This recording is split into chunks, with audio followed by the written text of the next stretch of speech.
take on the tough issues and provide a biblical perspective to them. The topics we cover are wide-ranging: apologetics, theology, prophecy, creation and evolution, intelligent design, marriage, family, child-rearing, the millennial generation, trends in society, politics, economics, business, religious liberty, the Constitution, public policy, foreign policy, military policy, tensions in the Middle East, abortion, homosexuality, pornography, sexual ethics, media, technology, history, and America's godly heritage. We talk about anything that affects your faith, your family, or your freedom. So don't go anywhere, because Point of View starts right now.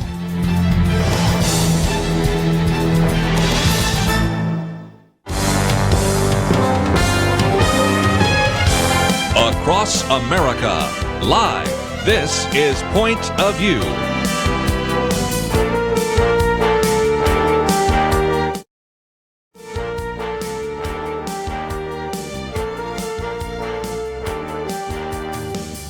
And now, Kerby Anderson. Thank you for joining me today. It is our weekend edition. Penna Dexter in studio with us. Lathan Watts, of course, with First Liberty, and we have lots to cover. Last week, you might remember that we were talking with Penna about the issue of abortion.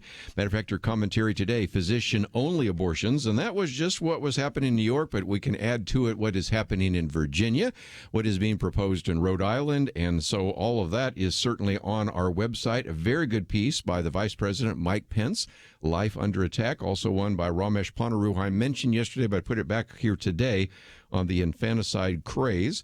And then, of course, this is one of the places where I want to hear from Lathan. He's worked in a couple of political campaigns. Are the Democrats really going so far to the left that you need a spyglass or a telescope to find them? And that also relates to the reaction from the left about the announcement by Howard Schultz he might run as an independent. So, Penna, as always, we have lots to cover here today. You know, there might be an underlying theme to it, and that is, where are the Democrats going? Because, you know, there are so many candidates running now and announcing or thinking about running that are so far to the left. And then we're seeing proof that some of the positions they're taking are very leftist. And then this whole radical late-term abortion push, which is shocking and immoral and just gruesome to even think about.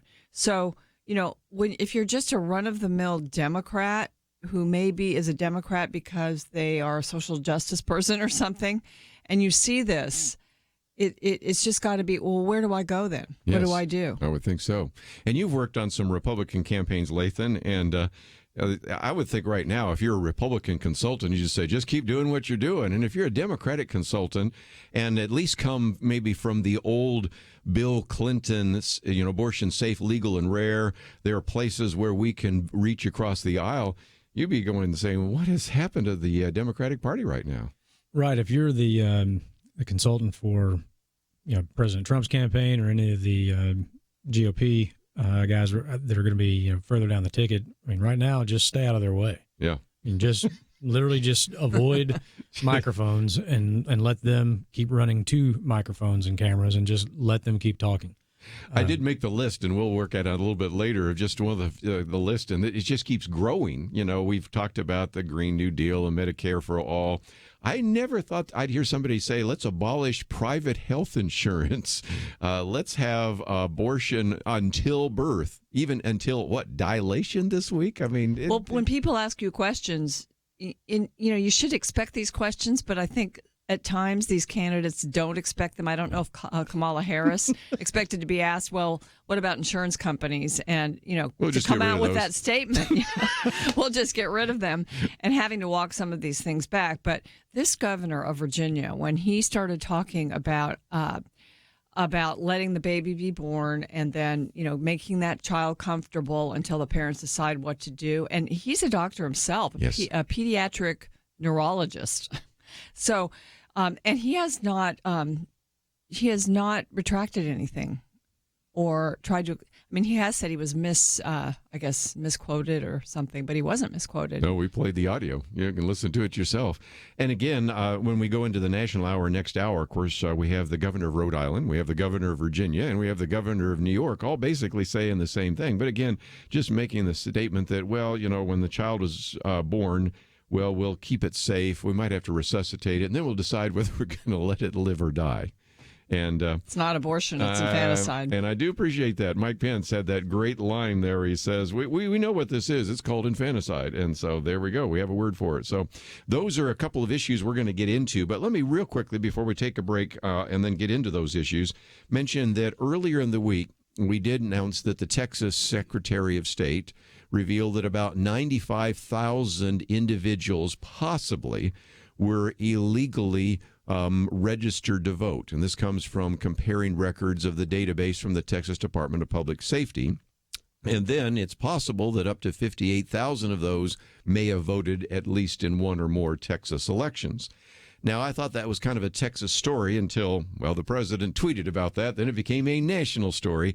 And then the pushback say, no, that's not what they said. And again, if you go back and read it, and this could have been presented better, the Secretary of State said, look, these are places where we would want to flag those names. And it's possible that somebody is registered under the name Samuel Smith, and he's actually registered as Sam Smith or something like that, or Hubert Gonzalez, and he's Hugh Gonzalez. You can think of those kinds of things. So obviously they weren't saying that every one of those 58,000 were voting illegally, but that, of course, then was the opportunity for everybody to push back and say that's not the case. And, okay, so then they went and started checking. And in the Tarrant County, they did indeed check and find that about 80% of them probably were illegal individuals, non-citizens that voted. So how did the Fort Worth Star-Telegram cover it? Nearly 20% of Tarrant voters flagged for citizenship scrutiny didn't belong on the list. Okay. Somewhere along the line, I think there's a wisdom in recognizing that Secretary of State could have maybe done a little better job of explaining this. But on the other hand, there is a real significant issue about non-citizens voting in the state of Texas. How do these people get registered to vote if they're illegal? Are they driver's license mostly? Are they seeking voter registration, or is someone else pushing to have them registered to vote? Do we know? Yeah, I think it's both and. But first of all, recognize that we have what's called the motor voter law, and that is when you go and renew your driver's license, they say, would you like to register to vote? And if they go yes, and you've got a license, they go put you on the. So some of them I think are there accidentally.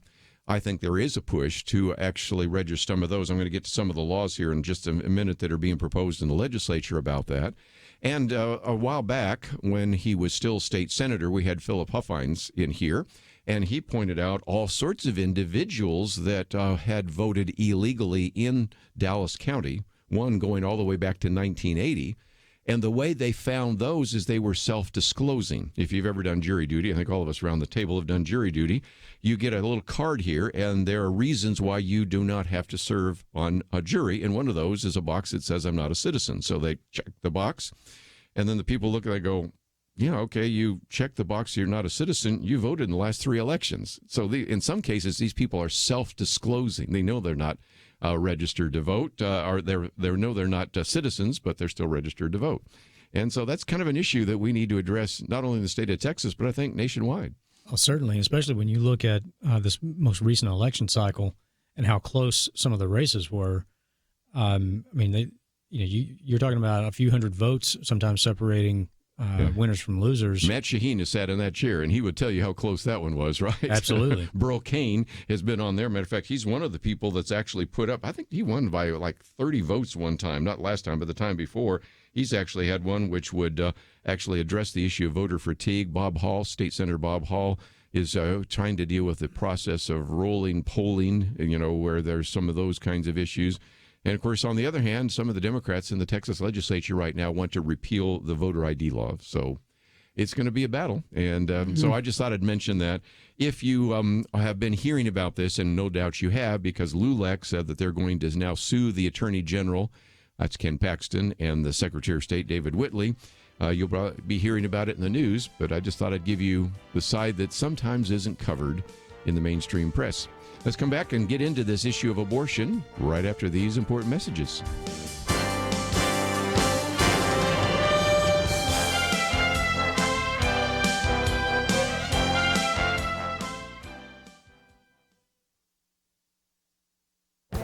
This is Viewpoints with Kerby Anderson. For the last few days, I've been talking about the book, The Coddling of the American Mind, written by Jonathan Haidt. He and his co-authors set forth 3 foundational untruths. One of those is the untruth of us versus them. Life is a battle between good people and evil people. The authors argue that the human mind is prepared for tribalism. They even provide psychological research demonstrating that. But that doesn't mean we have to live that way. In fact, conditions in society can turn tribalism up, down, or off. Certain conflicts can turn tribalism up and make them more attentive to signs about which team a person may be on. Peace and prosperity usually turn tribalism down. Unfortunately, in the university community, distinction between groups are not downplayed but emphasized. Distinctions defined by race, gender, and sexual preference are given prominence. Mix that with identity politics we see in society, and you generate the conflict we see almost every day in America. The authors make an important distinction between 2 kinds of identity politics. Martin Luther King Jr. epitomized what could be called common humanity identity politics. He addressed the evil of racism by appealing to the shared morals of Americans using the unifying language of religion. That is different from what we find on college campuses today that could be called common enemy identity politics. It attempts to identify a common enemy as a way to enlarge and motivate your tribe. The slogan sounds like this: our battle for identity and survival is a battle between good people and bad people. We're the good guys and need to defeat the bad guys. Why is civil dialogue and discussion hard to find today? The coddling of the American minds helps us understand what is happening and how to prevent our conflict from getting worse. I'm Kerby Anderson, and that's my point of view. From SkyPass Entertainment, The Least of These, The Graham Staines Story. The Least of These, rated PG-13, now playing. The Least of These movie.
You're listening to Point of View, your listener-supported source for truth. Back once again, and we have Penna Dexter as well as Lathan Watts with us. Let me just mention as a program note, many of you that are listening on the radio would not be able to hear the third hour, but we're going to have Jenny Beth Martin in to talk about building the wall. She is, of course, one of those individuals with the Tea Party Patriots. Actually had a chance to go see the wall, and so I just wanted to give you a chance to have kind of a hear it from a person who was there kind of combat. And if, again, you can't hear it on radio, you can certainly go to the website, pointofview.net. Of course, we broadcast on Facebook Live. Penna Dexter's commentary today, written back when we were just dealing with New York, now we have so much more, is called Physician-Only Abortions. Penna, take us through this, because this is something, again, that may be new to a lot of our listeners and do not realize, even after they've heard a little bit of dust up about the New York law, what actually is taking place. Last week we spent a lot of time talking about the New York law, which really solidifies the legality of abortion up to the moment of birth. Third trimester abortions, making them much easier. And there were a lot of provisions that we discussed. This was one of them, but it wasn't one we emphasized. And as I left the studio last Friday, I just started thinking about the idea of not requiring a physician to do abortions ever in the pregnancy, but especially later in the pregnancy, in the second and third trimesters. I mean, just having had a baby, actually 3 of them, I cannot imagine just having a non-doctor be there for something like that. I mean, maybe it'd be, if the doctor doesn't make it and somebody else catches the baby, that's one thing. Mm-hmm. But doing the procedure, doing any kind of a surgery or procedure, you want a doctor. And so it was, I just decided to look into it a little bit more. And apparently New York already had lax abortion laws, of course, before what happened in really their legislature that was celebrated with pink lights all over the state. But they did not have the idea, and I think there are several states, about 9 of them, who've been challenging requirements that physicians be there to perform abortions. And, we in Texas have tried to make it safer for women to have abortions. We've passed laws to make the facilities surgically up to snuff, regulation-wise. Some of this we've actually had trouble doing. We require doctors to have privileges at hospitals, and we require doctors to be there. All kinds of things like that. Well, this is just the opposite. This is saying the doctor doesn't need to be anywhere around, and we've had these physician requirements for many, many years. Nobody said anything. They weren't controversial. But they are now. These attempts to overturn them have become more controversial. And I think it's because we're succeeding in reducing the number of abortion facilities and abortions being done across the nation. So the left is going after all these restrictions now. And I mean, we're going to talk later about some of the other states and what they've done. But this is just one part of it, allowing non-MDs. And, there have been studies done that show that it's a little bit safer, only a little bit safer for an MD to be there and not to be there. But, a little bit safer in a study is one thing. But if you're the one who has trouble or who has bleeding or whatever, and you don't have a doctor there, then you're going to be the one that dies because of it. And, I just think here at a time when we are trying to upgrade, and really the left argues for the safety of abortion. In a sense, they say we don't want back alley abortions. This is returning them to back alley abortions. So it's, my conclusion is really this whole idea is subpar medical care, advocating this for women.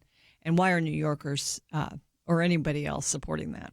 And like you said, if you're the one, well, those of us that get news reports from Operation Rescue, I cannot tell you the number of times, even over the last year, where they've had a picture of an ambulance leaving an abortion clinic, because lots of times they have protesters out there, and the reason they're taking that woman quickly to a hospital is because there's been sepsis, there's been some time of uncontrolled bleeding, there has been some issue that has been addressed. So that's the first issue.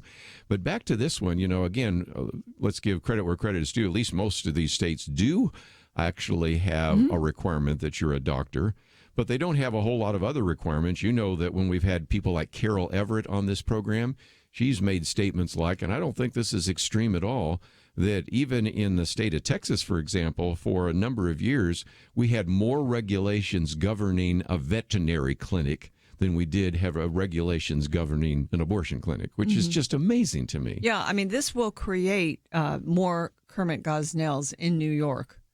Or any state that passes this, that taking away the requirement for a physician to be there. I mean, he was a doctor, and he allowed it.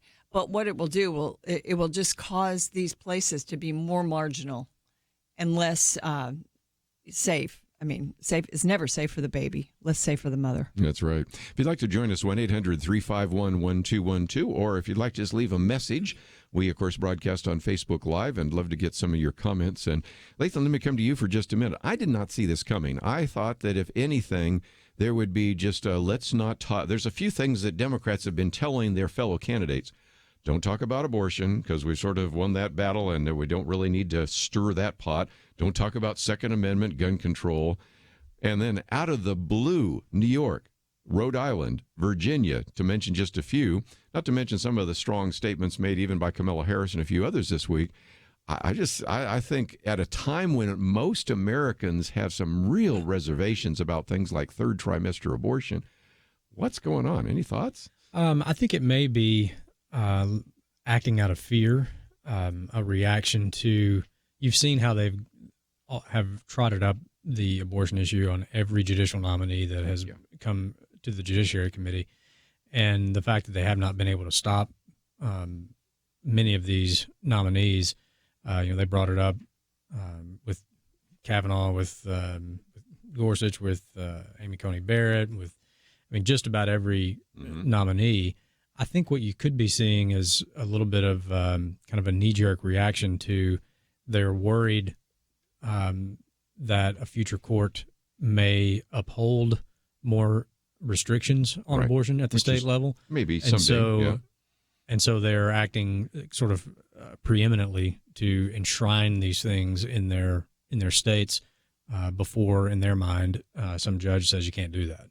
But again, it's been striking to see the overwhelming majority of people that call themselves pro-life that reject it, but also to see those that call themselves pro-choice, Penna, in some of the surveys that we've posted here, that also have that. They're at best, and this is the most liberal one I could find, showed maybe 17% of all Americans thought that third trimester late-term abortion should be legal. 17%. That doesn't help you if you're going to run in a generally blue state. Certainly it is going to be death if you're going to run in a red state. It's going to be difficult if that's a stated platform in the Democratic platform and you're running against Donald Trump. I mean, I just don't even understand the mentality behind it other than ideology trumps even basic political common sense. Remember, it was a 10-year battle to get rid of partial birth abortion, to ban it. Yes. And it took several tries and took a while to even get the president to sign it. And that's because, I mean, obviously it's a horrible procedure and nobody would want to have one. It would be very uncomfortable, or bring their girlfriend or whatever. But the symbolism of banning any kind of abortion, anything to do with the life issue, I think there's a symbolism for the left, and especially for the Democrats, that you never want to be seen doing that. And so that they've gotten away with that. And people are now asking questions and saying, well, what does this actually entail? When you had this Virginia delegate, Kathy Tran, and she's being asked these questions, she thinks she's being a pro-life champion there in that legislative body. And she's being asked questions that force her to admit that her bill would allow abortion during dilation while the baby's in the birth canal.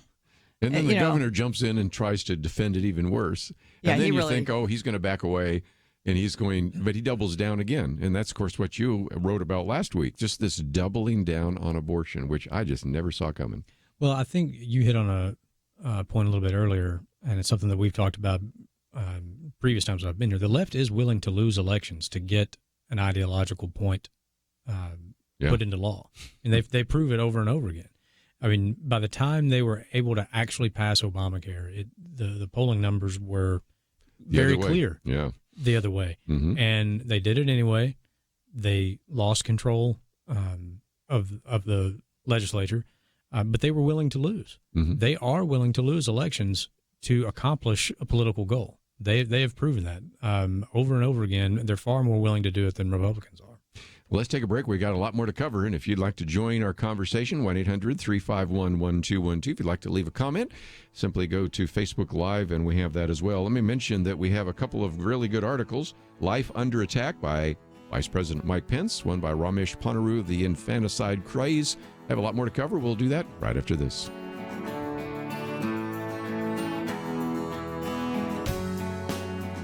Why should you become a partner with Point of View Radio? Because for decades, this team has made a significant difference in lives and communities across the nation. Because America is dying for lack of biblical wisdom about life and culture. You should give because your gift will make possible cutting-edge information on issues that matter, information you won't hear anywhere else. Why? Because your gift will change lives, because you'll influence our culture with biblical truth, and because you can make a difference for the future. Our nation needs a truth team very badly. Support Point of View Radio today at pointofview.net. Click on Join the Truth Team and choose your level of support. Pointofview.net. Or call 800-347-5151, 800-347-5151, or mail that first donation to Point of View, Box 30, Dallas, Texas 75221, Box 30, Dallas 75221. Point of View will continue after this.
You are listening to Point of View. The opinions expressed on Point of View do not necessarily reflect the views of the management or staff of this station. And now, here again is Kerby Anderson. Back once again, if you'd like to join our conversation, 1-800-351-1212. Got a lot more to cover. We'll postpone some of that till the next hour, especially since we have Lathan Watts with us. I want to give you, again, a religious liberty update, but I'll give you a preview. That is, we are now in the month of February. This is when there will be the oral arguments on the Bladensburg Cross. Also, some of you are still asking, because you didn't hear Kelly last week, and that's okay. I recognize you don't listen to this program every day. We get people saying, well, how's Coach Kennedy? Okay, we got some update on that as well. So we'll get into that in a minute. But Penna, let's, if we can, move from New York to Virginia. And first of all, you have the state legislator, Kathy Tran, who, as I understand, is got a medical background. And then we have the governor, Ralph Northam, who also has a medical background. And, I've been around medical people most of my life. My grandfather was a doctor. My father was in the pharmaceutical industry. We worked a lot with doctors because the people my dad called on, almost to a person, they went into the medical field to save life. And up until a few decades ago, they took the Hippocratic Oath. It is amazing to me when we start finding out the medical background of these individuals who then, with a straight face, say, we don't think infanticide is so bad. They don't say it that way, but that's really what they're saying, isn't it? Yeah, let me just quote what Governor Northam said, because as you just said, Kathy Tran, a delegate, a Democrat, she introduced a bill. She admitted under questioning from, I think it was like the speaker or the head of the House there, the House of Delegates. She admitted her bill would allow abortion through all stages of pregnancy, including during labor. And then, so the bill was voted down, but the governor talked about it. And he said, when we talk about third trimester abortions, these are done with consent of obviously the mother, with the consent of the physicians, more than one physician, by the way, but that turned out to be not a requirement, but he thought it was. And it's done in cases where there may be severe deformities, there may be a fetus that is non-viable. If a mother is in labor, I can tell you exactly what would happen. The infant would be delivered. The infant would be kept comfortable. The infant would be resuscitated if that's what the mother and the family desired.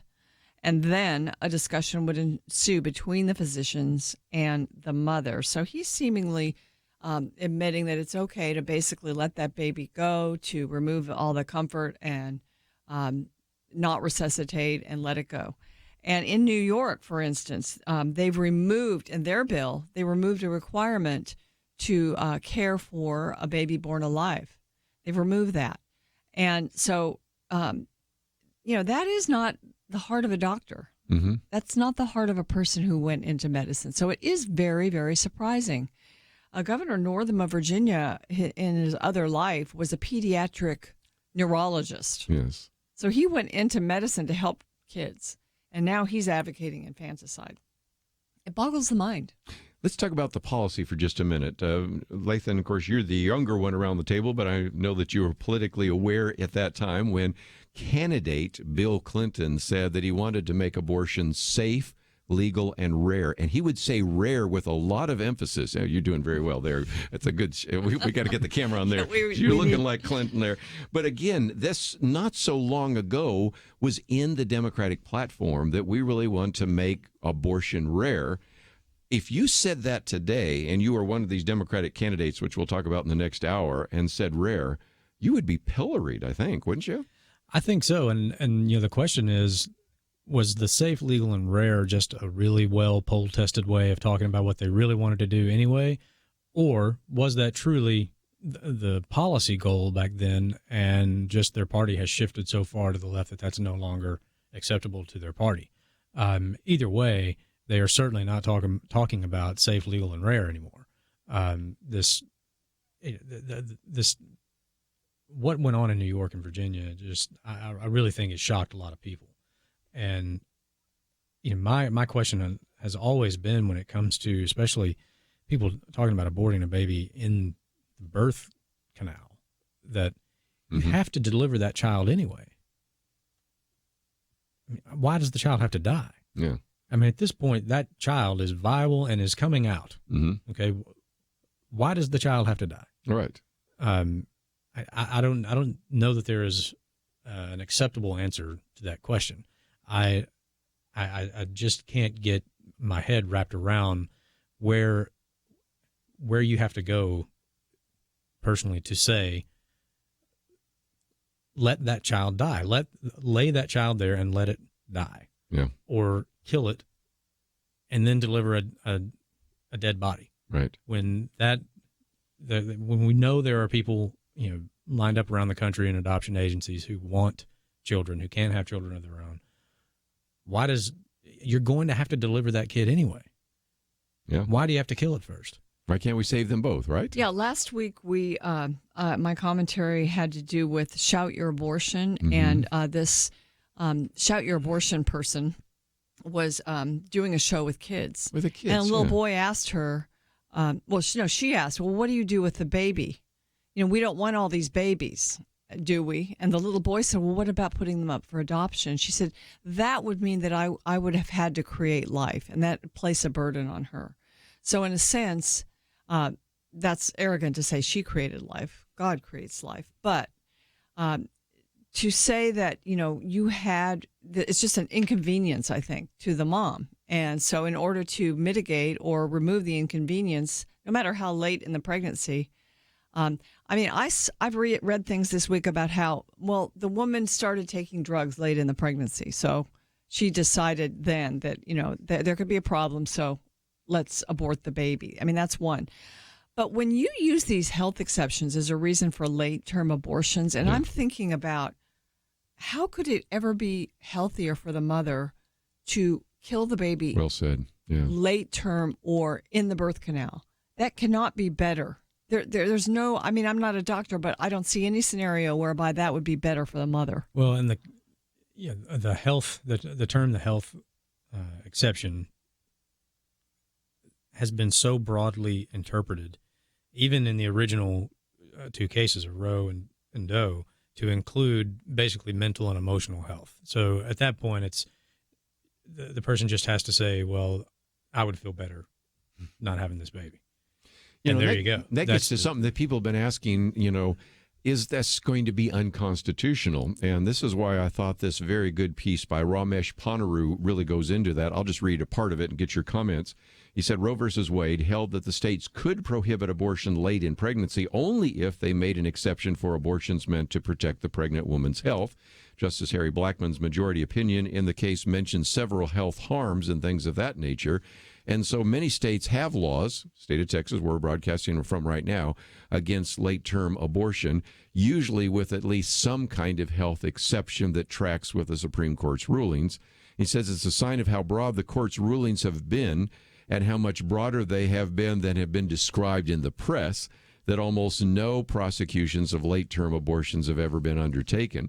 Because a lot of people, shocked this week, Penna and Lathan, thought, well, certainly this is so draconian, this is so out there that the court in one place or another, maybe not on the Second Circuit Court, but maybe by we get to the Supreme Court, could overturn it. Not really, because the decision of Roe versus Wade allowed abortion really up to the time of birth. We've said this at Point of View here for decades, haven't we, Penna? But now I think people are realizing, yeah, that's really true. Well, it did. And then we had to have the debate about partial birth abortion.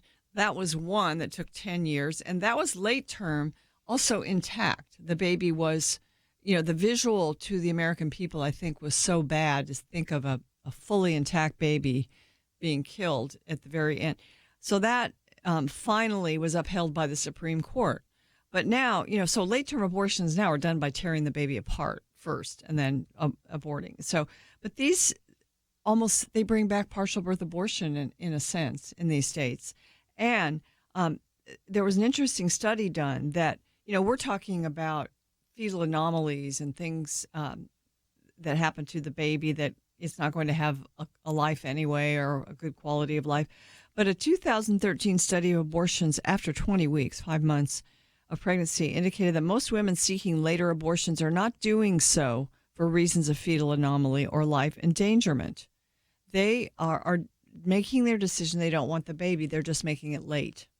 And, we are one of very few countries in the world that allows this. I'm glad you brought that up, That's too. been the argument to ban abortions after 5 months. if you're going to have an abortion, make your decision before 5 months is what these laws are saying. And again, all these laws that restrict abortion are good in that they paint a picture of what abortion is. We're sitting here talking about something draconian, but one of the reasons I think these things are being brought up is because they see public opinion. And the millennials don't like abortion. They're against it. The whole country is more pro-life than it's been. There are fewer abortions. There are fewer abortionists, and there are fewer abortion clinics. So abortion is not popular. I scratch my head as to why these things are happening, but it's a reaction by the left. I would think so. Let's take a break. We got a few more things to cover, and then in the next hour, we're going to get into all sorts of other program notes and issues. All that coming up right after this.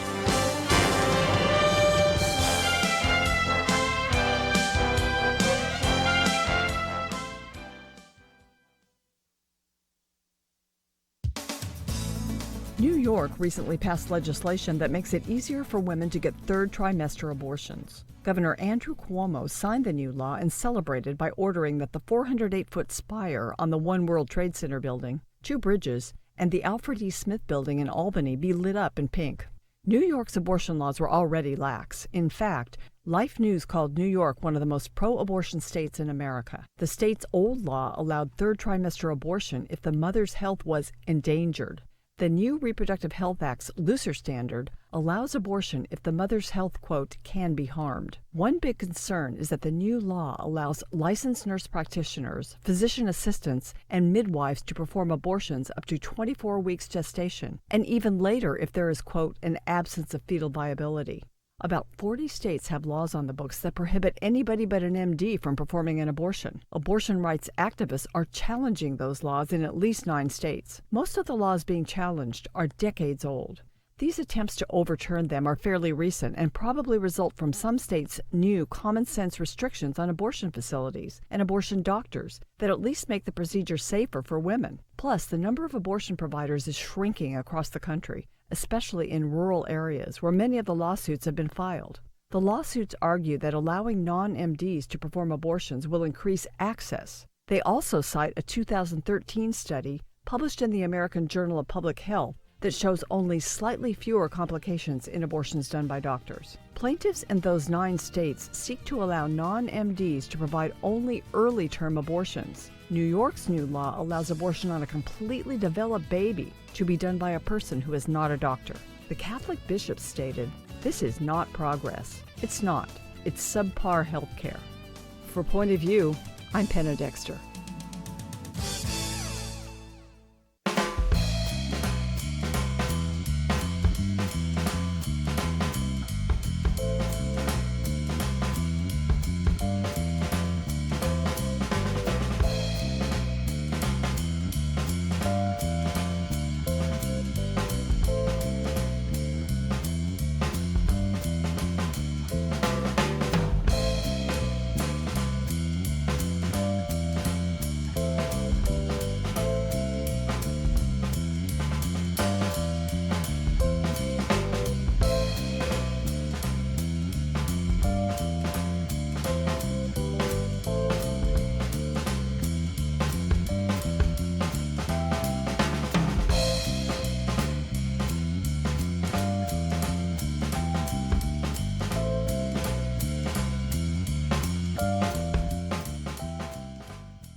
Now, back to Point of View, your listener-supported source for truth. Back once again, and we have, of course, around the round table, Penna Dexter and Lathan Watts. And Penna mentioned a minute ago just only a few states. And Lathan, you and I were talking about off air. If you look at those particular countries, at least, that allow abortion after 20 weeks, you come up with 7: Canada, China, Netherlands, North Korea, Singapore, the United States, and Vietnam. If you look at these late third trimester abortions, you're in a club that includes, I think, just China and North Korea. That's not a club I want to be in, right? Well-known bastions of human rights and freedom. I'd be hard-pressed to think of any list that you're going to join where the only 2 people on it are China and North Korea that you want to join that club. I don't think so.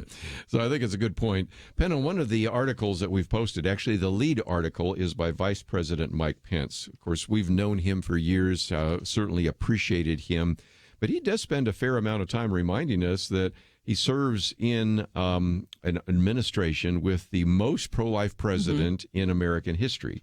Now, a lot of people say, well, wait a minute, Ronald Reagan, George W. Bush. Yeah, because he said in the first week in office, he was a tireless champion. He reinstated and expanded the Mexico City policy, ensuring that our foreign aid dollars don't go to groups that promote abortion overseas. He withdrew the United States from the United Nations Population Fund to prevent our tax dollars from supporting forced sterilization and abortion overseas. And he signed a law to empower states to withhold funding from abortion providers like Planned Parenthood.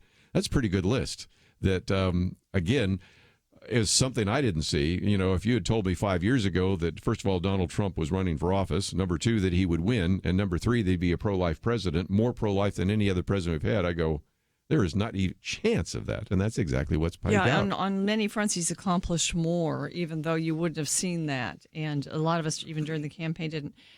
In the Mike Pence article, there was just something else I wanted to point out, that the New York bill, of course, removes their law that provides protection for an unborn baby. If he's a baby that's born that was supposed to be aborted, but he's born, he or she is born. And he says the New York and Virginia bills aren't some bold departure into a brave new world. They are the last gasp of a dying movement. And then he points out, you know, the lights at the World Trade Center on top, that needle up there, or the whatever that is, that was lit up pink, and all over New York. There were other places that were lit up.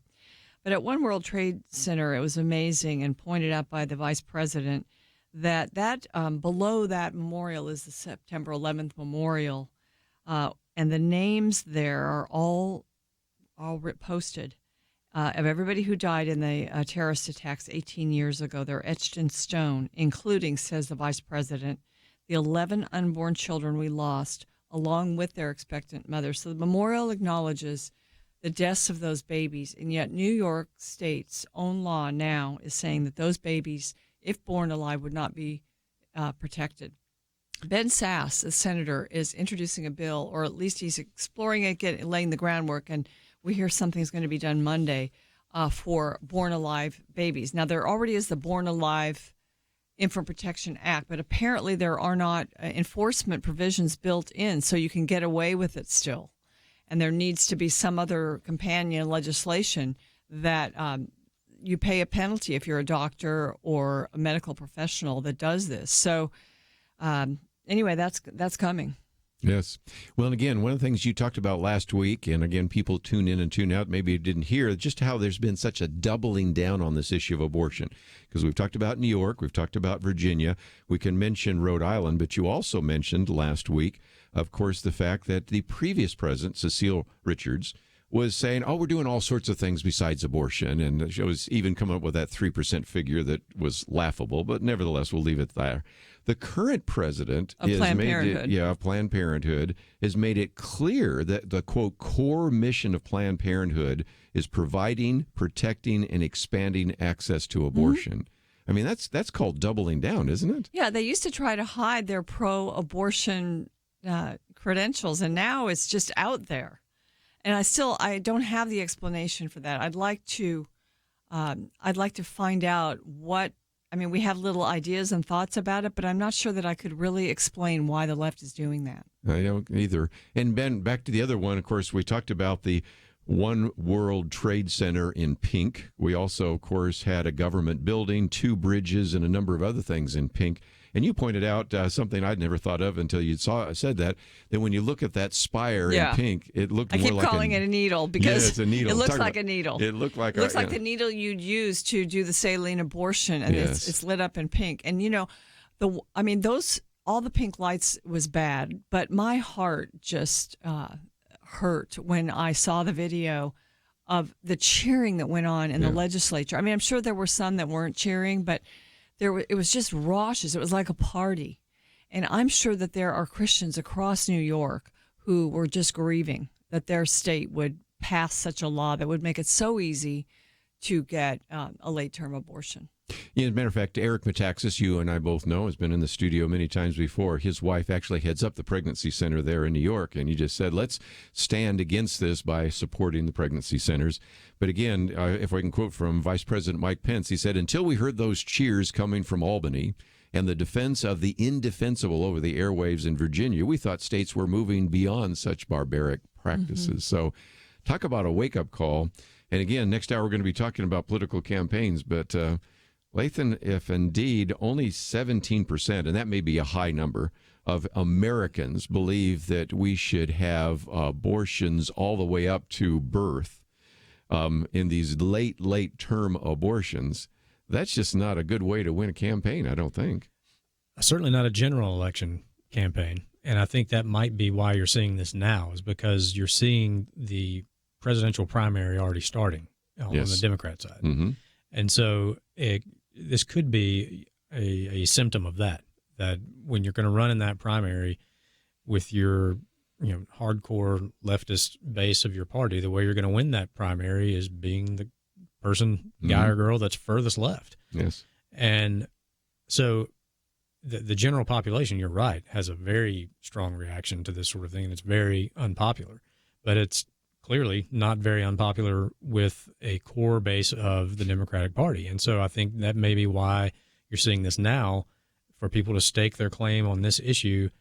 And assuming they win the nomination, I think you would see this issue get put back burner very quickly, because they don't want to talk about it as much in a general election campaign when they're being listened to by the broad swath of the rest of the country. And the media has been cooperating in a sense. They haven't really covered these state laws. I was going to get back to it. It's amazing. I mean, Fox has covered it, of course, but the networks did not even mention the New York law, and it was huge news. So, and a lot of them are right there in New York.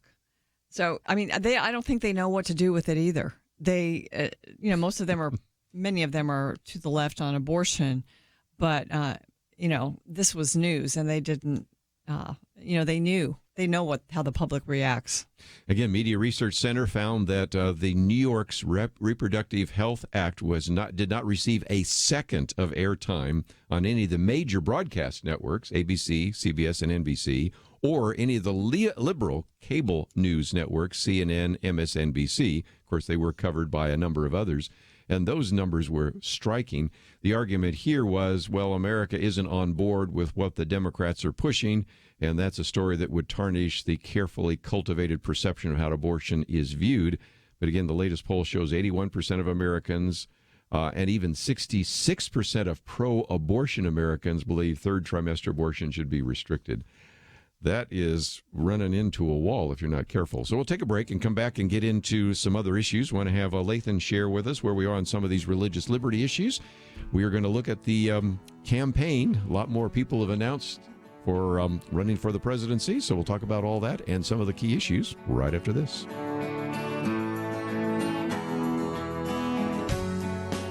The leader looked around the table, motioning to the older men. He said, "You're here to remind us how faithful God has been in the past. Now, you middle-aged guys, you keep us focused on what God is doing right now. Make sure we don't stop. And you younger guys, keep us looking forward. Imagine what God wants us to be doing in the years to come." There's a lot of wisdom there. We have to be thankful for the past, focused on the present, and mindful to plan for a great future. Many listeners have made bold moves to partner with Point of View Radio and accomplish great things for more than 45 years. But as we look around, we do see many positive things, and I think we can all admit there's a lot more to be done. It's time to think about your next bold move, what you can do to invest for our nation's future. Be thinking about that. If you have an answer now, don't wait. Make your next bold move now. Give online at pointofview.net or call 800-347-5151. It's our future. The time is now. Pointofview.net and 1-800-347-5151. Point of View will continue after this.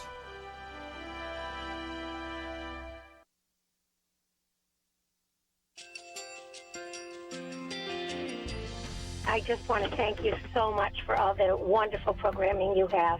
You're just absolutely fantastic. I recently started listening to Point of View, and I really found it interesting because of the different subjects you cover. Thank you for that.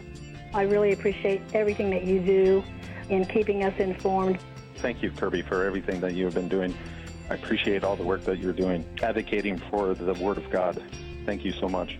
Point of View, I think, is absolutely necessary because it's a Christian perspective, a biblical worldview perspective, and receive very current, up-to-date information about what is really going on, week to week in our culture, which is changing so rapidly, and yet it's morally sliding backwards. Yeah, I'm just, first of all, I thank you guys. Y'all's program is wonderful, and enjoy it every day. I learn so much every time I listen to it. Point of View Radio Talk Show.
Hi, this is Kerby Anderson. You know, each day we take on the tough issues and provide a biblical perspective to them. The topics we cover are wide-ranging: apologetics, theology, prophecy, creation and evolution, intelligent design, marriage, family, child-rearing, the millennial generation, trends in society, politics, economics, business, religious liberty, the Constitution, public policy, foreign policy, military policy, tensions in the Middle East, abortion, homosexuality, pornography, sexual ethics, media, technology, history, and America's godly heritage. We talk about anything that affects your faith, your family, or your freedom. So don't go anywhere, because Point of View starts right now.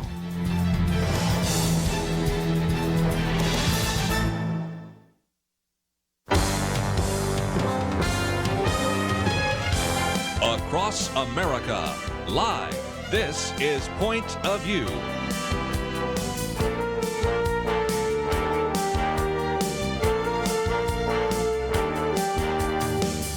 And now, Kerby Anderson. Thank you for joining me today. It is our weekend edition, and around the round table we have Penna Dexter as well as Lathan Watts, who is the Director of Legal Communications for the First Liberty Institute. And I do want to get into a couple of those First Liberty cases in particular. But first, before we get into anything else, let me just give you an overview. We have some articles that I think you're really going to want to read. First of all, one by Vice President Mike Pence, Life is Under Attack. Also one by Ramesh Ponnuru on infanticide craze. And then also the media silence on all of this, because we do have people pushing for explicit support for abortion all the way up to 40 weeks. I'm quoting there from a Virginia state legislator, Kathy Tron. Of course, we talked a little bit about that. Well, so it looked like we have a few more individuals that not only have announced that they're going to be running on the Democratic side for the presidency, but also Howard Schultz wanting to run as an independent, and we'll talk about some of the pushback there. And in the next hour, Jenny Beth Martin will be with us with the Tea Party Patriots. Actually was able to visit the border and talk a little bit more about building the wall. So we've got lots of issues to talk about.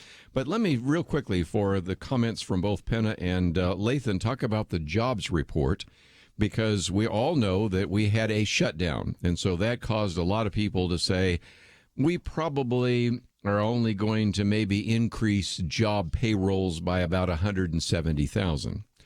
Well, that turned out to be very low. It turned out to be 304,000, almost double what that was. And so that was kind of intriguing. Now, unemployment rate has ticked up to about 4%, which may be partly due to the shutdown, but that's kind of where it was back in June. So still just very low unemployment and smashing every estimate for job creation, even while there was a shutdown. Part of the reason the unemployment rate went up a little bit is because more Americans are working and more Americans are searching for jobs. You've got more movement into the labor force, which allows unemployment then to be higher. But it's good news, because people that had given up are now going back in, seeing a more vibrant job market and looking for jobs. So, I mean, when President Trump gives a State of the Union address finally on Tuesday, he is going. This will be front and center as an accomplishment. The economy is more robust. I mean, there's certain challenges I'm sure he'll mention, but this jobs report will play right into his ability to brag on the economy. Yeah, we're expecting we're going to hear that and a variety of other issues. And I think he's going to be talking about the wall and the shutdown. And so we'll be getting into that in the next hour. But oftentimes when we have Kelly Shackelford with us, we oftentimes focus on some of the religious liberty cases, since we're privileged to have Lathan Watts, who is, of course, with First Liberty Institute. Two questions. Question number one, we're in February. This is the month in which the oral arguments on the Bladensburg Cross are taking place. Correct. I imagine everybody's real busy over there at First Liberty right now. It is a busy time, definitely. Yes, we'll be in front of the Supreme Court on the 27th of this month for oral argument, defending the Bladensburg World War I Memorial on behalf of the American Legion, our client, who initially helped construct the memorial, helped the mothers who wanted to construct this memorial, get it in place nearly 100 years ago. So it has stood there in Bladensburg for nearly 100 years until the American Humanist Association decided to become offended by it, file a lawsuit to have it torn down. And shockingly, the Fourth Circuit agreed with them that it violates the Establishment Clause of the First Amendment because it is in the shape of a cross and it sits on property that is maintained by the government. So we will be arguing that in front of the Supreme Court this month. And so it is a very busy time around the office, but it's a good kind of busy. We're very, very hopeful about the oral argument, and the ultimate decision from the court will protect this, not just this memorial, but memorials all over the country, including Arlington National Cemetery, which is not far from where this memorial stands. And we're hopeful. We're cautiously optimistic that the court is going to see this our way, and we're even suggesting a course of action for the court to take to really clarify this issue once and for all. Get rid of some of those tests that aren't constitutional. Exactly, and sort of reestablish the true intent and meaning and text of the First Amendment when it comes to this. The Establishment Clause intent and the text of it is truly meant to prevent government from coercing people to worship or to support or compel them to support a state-favored religion. And there is no scenario where a passive memorial sitting on a piece of property that's maintained by the government that includes some religious symbolism could compel anyone to worship anyone or coerce them into supporting a state-sponsored church. And that's really what that clause of the First Amendment's about. So hopefully we will get a decision from the court that upholds this memorial, all the others around the country, and clarifies this jurisprudence going forward. So there have been other cross-shaped memorials, and they've met varying fates, but First Liberty's been involved in some of this. And why do we have to keep going back to the Supreme Court on these? Right. Other situations have been resolved either at lower courts or sometimes out of court. But the reason we're at the Supreme Court is because the Humanist Association filed the lawsuit. We actually won at the district court level. They appealed to the Fourth Circuit, and the Fourth Circuit ruled in their favor. Had the Fourth Circuit ruled against them, that would have been the end of this case as well. But the Fourth Circuit ruled in their favor. So then we took the appeal to the Supreme Court to correct the erroneous decision by the Fourth Circuit. So we think that if the court affirms that this cross is allowed to stand, this could be perhaps for these types of monuments once and for all. Hopefully ruling? so. Yes, hopefully so. A lot of it will depend on just how far the court goes in their opinion, upholding this memorial. If they issued a very narrow opinion, obviously it would protect this memorial. It would protect the similar memorials in Arlington National Cemetery because Arlington's within the Fourth Circuit. So, overturning the Fourth would protect those. But some statements from Justice Thomas in a dissent from denial of cert in a case last term said that this area of the court's jurisprudence is in disarray, and again, proving him to be the master of understatement that he is. So that's why we're hopeful that they will use this as the opportunity to clarify this area of the law. And if they did, that would be a huge step towards preventing lawsuits to tear down memorials, because if they made a very clear statement in this case, there would be no point. I mean, you would have that precedent established, and some people may still try to challenge things, but they would be facing a very, very tough uphill climb. Very good. When we come back, we'll talk briefly about Coach Kennedy, because in some respects, this case that you're talking about right now could affect that case, and so that would be helpful. And, of course, might even affect some of the other cases, including Aaron and Melissa Klein out there in Oregon and a variety of others. So we'll explain that briefly. Then we're going to get into the number of Democrat candidates that have announced, including Howard Schultz, who says, I'm going to run as an independent. And a lot of the people on the left don't like it, so we'll explain that right after this.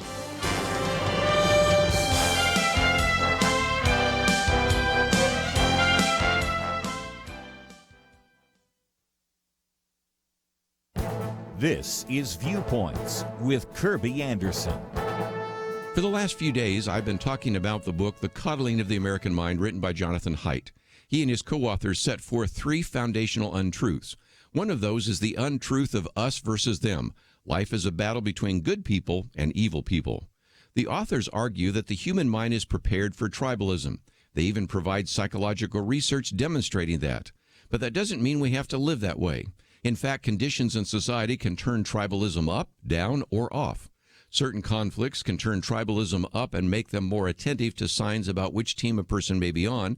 Peace and prosperity usually turn tribalism down. Unfortunately, in the university community, distinction between groups are not downplayed but emphasized.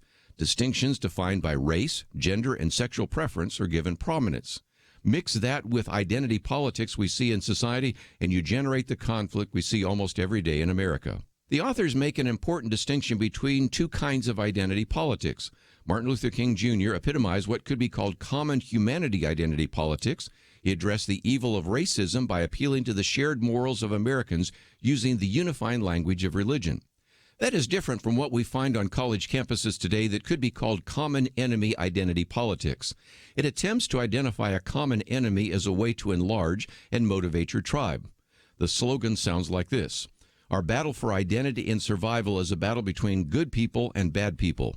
We're the good guys and need to defeat the bad guys. Why is civil dialogue and discussion hard to find today? The Coddling of the American Minds helps us to understand what is happening and how to prevent our conflict from getting worse. I'm Kerby Anderson, and that's my point of view. From SkyPass Entertainment, The Least of These, The Graham Staines Story. The Least of These, rated PG-13, now playing. TheLeastOfThese.movie.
You're listening to Point of View, your listener-supported source for truth. Back once again, Penna Dexter as well as Lathan Watts with us. And again, he is the Legal Communications Director at First Liberty.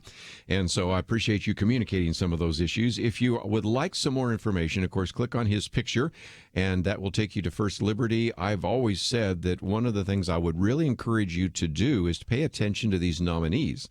51 new ones have been put forward. And if those all get confirmed, the Fourth Circuit Court, even they're saying maybe even the Ninth Circuit Court could change dramatically, and some of these cases would no longer be a problem. But if I get one question more than any other, what's the status of Coach Kennedy? Now, again, to be fair, Kelly Shackelford last Friday tried to explain it, but not everybody listens. So can you give us just a quick update on that? Certainly. So Coach Kennedy's case, as folks probably know, we had appealed to the Supreme Court, and the case was listed on the cert denied list, so they did not take Coach's case. However, they did something that is actually pretty rare for the Supreme Court to do, which is they listed the case as denied, but they also issued an opinion, a statement written by Justice Alito, joined by Justice Thomas, Gorsuch, and Kavanaugh. So you have 4 justices signed on to this statement. Now, it only takes 4 justices to vote to take the case. So the fact that you have 4 who are willing to put their names on this is already significant. Yeah. And didn't they want more information or something? Right. So when you look at the opinion, it's fairly short, but what they said was basically, we agree we can't take this case as is right now, because if we did, we would likely get bogged down in very fact-specific questions, that there are some things that should have been clarified at the district court level that we would need more information on. And so if we took the case now, we would likely be deciding these very fact-specific issues, and that's not really what the Supreme Court's role is. It's really there to address the very big picture issues, the First Amendment issues. And, I see this as a reflection of how conservative this court is. They understand the role of the court, and I think that statement alone shows you that they were very interested in this case, because in that brief opinion, they also criticized the Ninth Circuit's ruling a couple of times within that opinion, said that it was I think the quote was troubling, and that if that was truly the Ninth Circuit's view of the First Amendment, that it might warrant review in the future. So that was another part of that opinion that leads us to believe that the court is actually interested in taking this case at some point in the future. They just couldn't do it as it sat in front of them currently on their desk. So another really interesting part of that opinion right at the end mentioned that the case had been brought as a free speech case, and I'm paraphrasing here, I won't quote it directly, but it said basically, but clearly the petitioner has a free exercise claim as well. There you go. And that gets back to the case you have in front of the court and right it now. said, they basically said, we understand why you didn't bring the free exercise claim, because there are some decisions of this court that are probably the reason why you didn't bring the free exercise claim. And the opinion actually said, but we have not been asked to revisit those. Mm-hmm. And so that's a pretty big, almost like a wink and a nudge, like, hey, maybe you should ask us to revisit those. So, and they might come February. Exactly. Later this month. We have other cases that we have appealed to the Supreme Court where if they took the case like Aaron Melissa Klein, they would have the opportunity to address some of these cases that they alluded to on the free exercise clause of the First Amendment. And then if so, if we got Coach Kennedy's case back to the Supreme Court, that might clarify this, in advance of bringing Coach Kennedy's case back. So what we're looking at now is going back to that federal district court to get those issues clarified that the Supreme Court identified in this pretty rare opinion.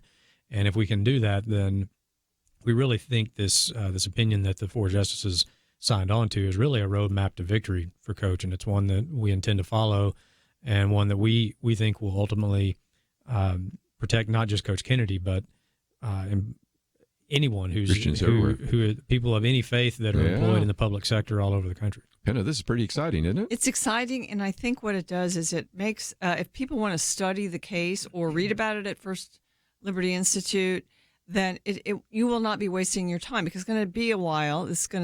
We're going to have to work our way. Mm-hmm. Coach Kennedy will go through the court system again. So to know the nuances, it will be good for, I think, informed Americans to know what's going on here, so we can talk about it, because he already is out there in the religious freedom world. Those of us who are concerned about religious freedom already know about Coach Kennedy. A lot of people do. So, we need to keep educating people on the case and keep it alive before people, because it's still headed back. And again, we have a link to First Liberty. You can just go to First Liberty and sign up to actually get some of the updates, which I receive. I support that organization. I encourage you to do the same, because it certainly is standing for religious liberty, and a very important case before the Supreme Court this month, a matter of prayer as well. Kelly will actually be there in the oral arguments, taking some of your friends to that as well. So we'll see if we can even have him tell us how it went after those oral arguments were given. Let's, if we can, move to the election.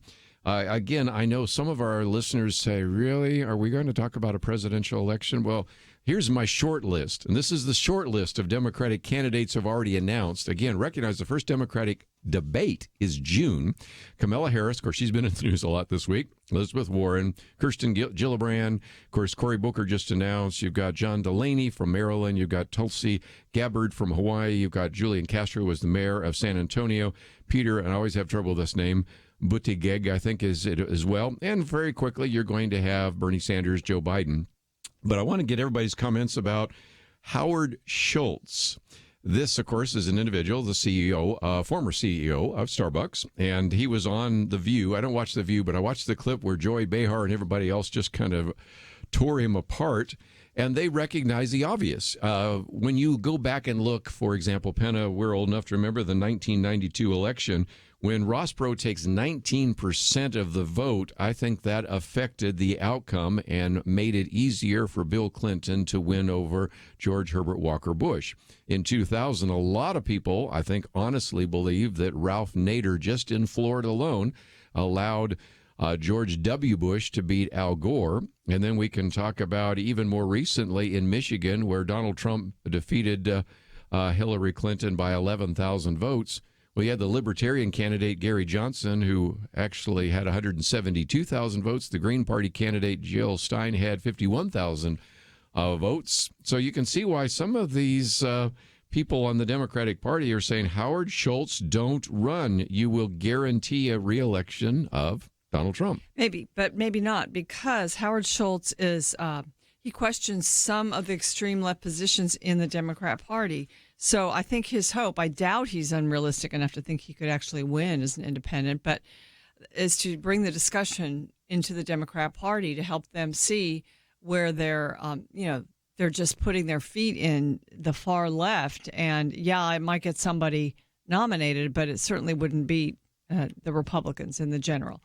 And but they don't see it. So many in the Democrat Party don't see the damage that will come from the far left. I think one of the big issues was what this week Kamala Harris, when she announced, she started talking about Medicare for all. Yes. And she was asked a question about health insurance, and she basically said, "What was the word?" She really was talking about getting rid of just the whole eliminate system, private health insurance. eliminate all of that. That's what she said. And when you say that, you get everybody who works for a company who provides health insurance, and they are mostly very happy with those, saying, wait a minute, do I really want the insurance companies to go away? And suddenly the government provides my insurance. Is that what I want? So, it caused a lot of consternation across the country. And Howard Schultz, who famously, Starbucks provides health insurance benefits for their employees, not just their full-time employees, even their part-time employees. Right. They have great benefits. A private company doing this is a good example, I think, for how the private sector works in a lot of these areas. And so he has a place from which to speak to the left. And doing it as an independent, he probably feels he could cause some of these candidates to moderate their position. Nobody wants to hear that right now. Yes. Now, maybe later they will moderate their positions, but right now they're not there.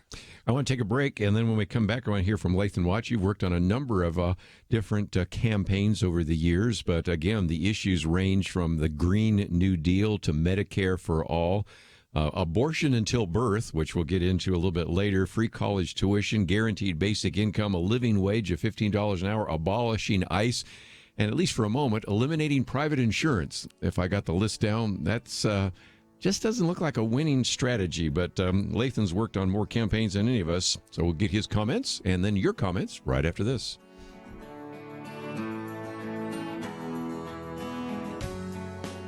Question: do you have a health insurance plan you are not happy with? Well, Bethany and Jason thought they were stuck. Their plan just kept getting more expensive, and Bethany's favorite doctor didn't even take that plan anymore. And then some friends at church told them about Medishare. With our previous insurance, we were paying $1,200 a month. With Medishare, we now pay around $600 a month. Yes, they're paying $600 less per month, and that's a pretty typical savings with Medishare. And they actually like Medishare more. I was able to go back to my original doctor that I absolutely loved, and it's just been an absolutely beautiful thing being a part of Medishare. Yeah, so they pay a lot less and they like it more. No wonder Medishare is growing so fast. Find out more. They're super easy to talk to. All you have to do is call 855-90-BIBLE. That's 855-90-BIBLE. 855-90-BIBLE. It takes a team to win. Be part of Point of View's Truth Team and bring truth and healing to America. Go to pointofview.net/team, pointofview.net/team, and 800-347-5151. Point of View will continue after this.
are listening to Point of View.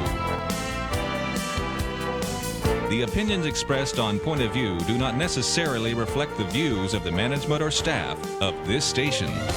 And now, here again is Kerby Anderson. If my count is correct, we have at least 8 Democrats that have announced for the presidency. A couple more coming very quickly. We'll probably be over a dozen very quickly. But one of the individuals that has attracted the most attention is an individual that obviously has been associated with the Democratic Party but wants to run as an independent, and that's the former CEO of Starbucks, Howard Schultz.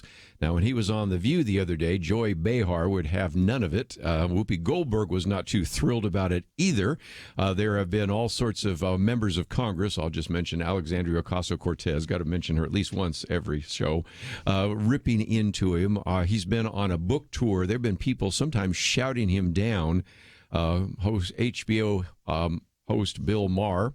I have some of the things in this article we've posted, made fun of him. So the argument that he would make, Howard Schultz would make, is that when you do these surveys, and even this one called the Hidden Tribes Survey found that 67%, that is 2/3 of Americans, didn't fit into the extreme left or the extreme right. He thinks there's place in the middle. Well, the Democrats right now are just convinced that he will guarantee that Donald Trump will be reelected.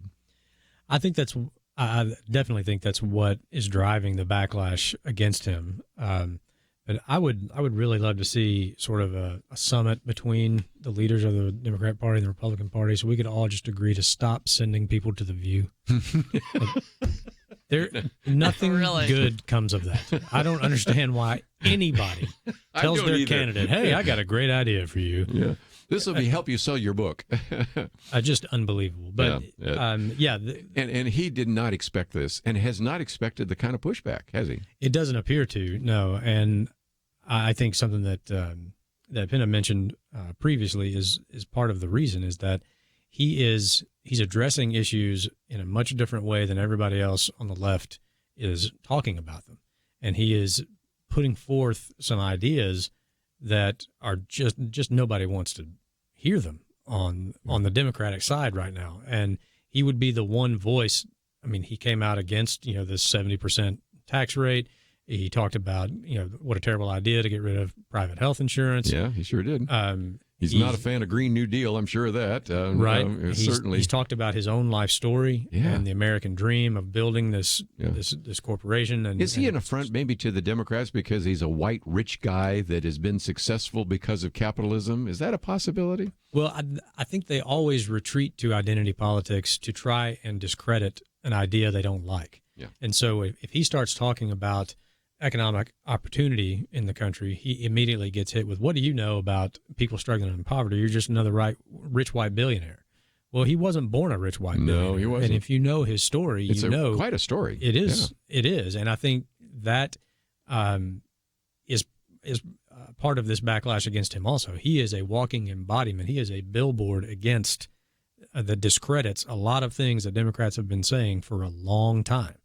And I think that's why you see some of this really vehement backlash against him. But what I haven't heard really anybody talk about that I would really be interested to see polling wise, if he stays in if he stays in and he keeps talking about these sorts of things, everybody right now is talking about him as sort of a threat to whoever the Democratic nominee is.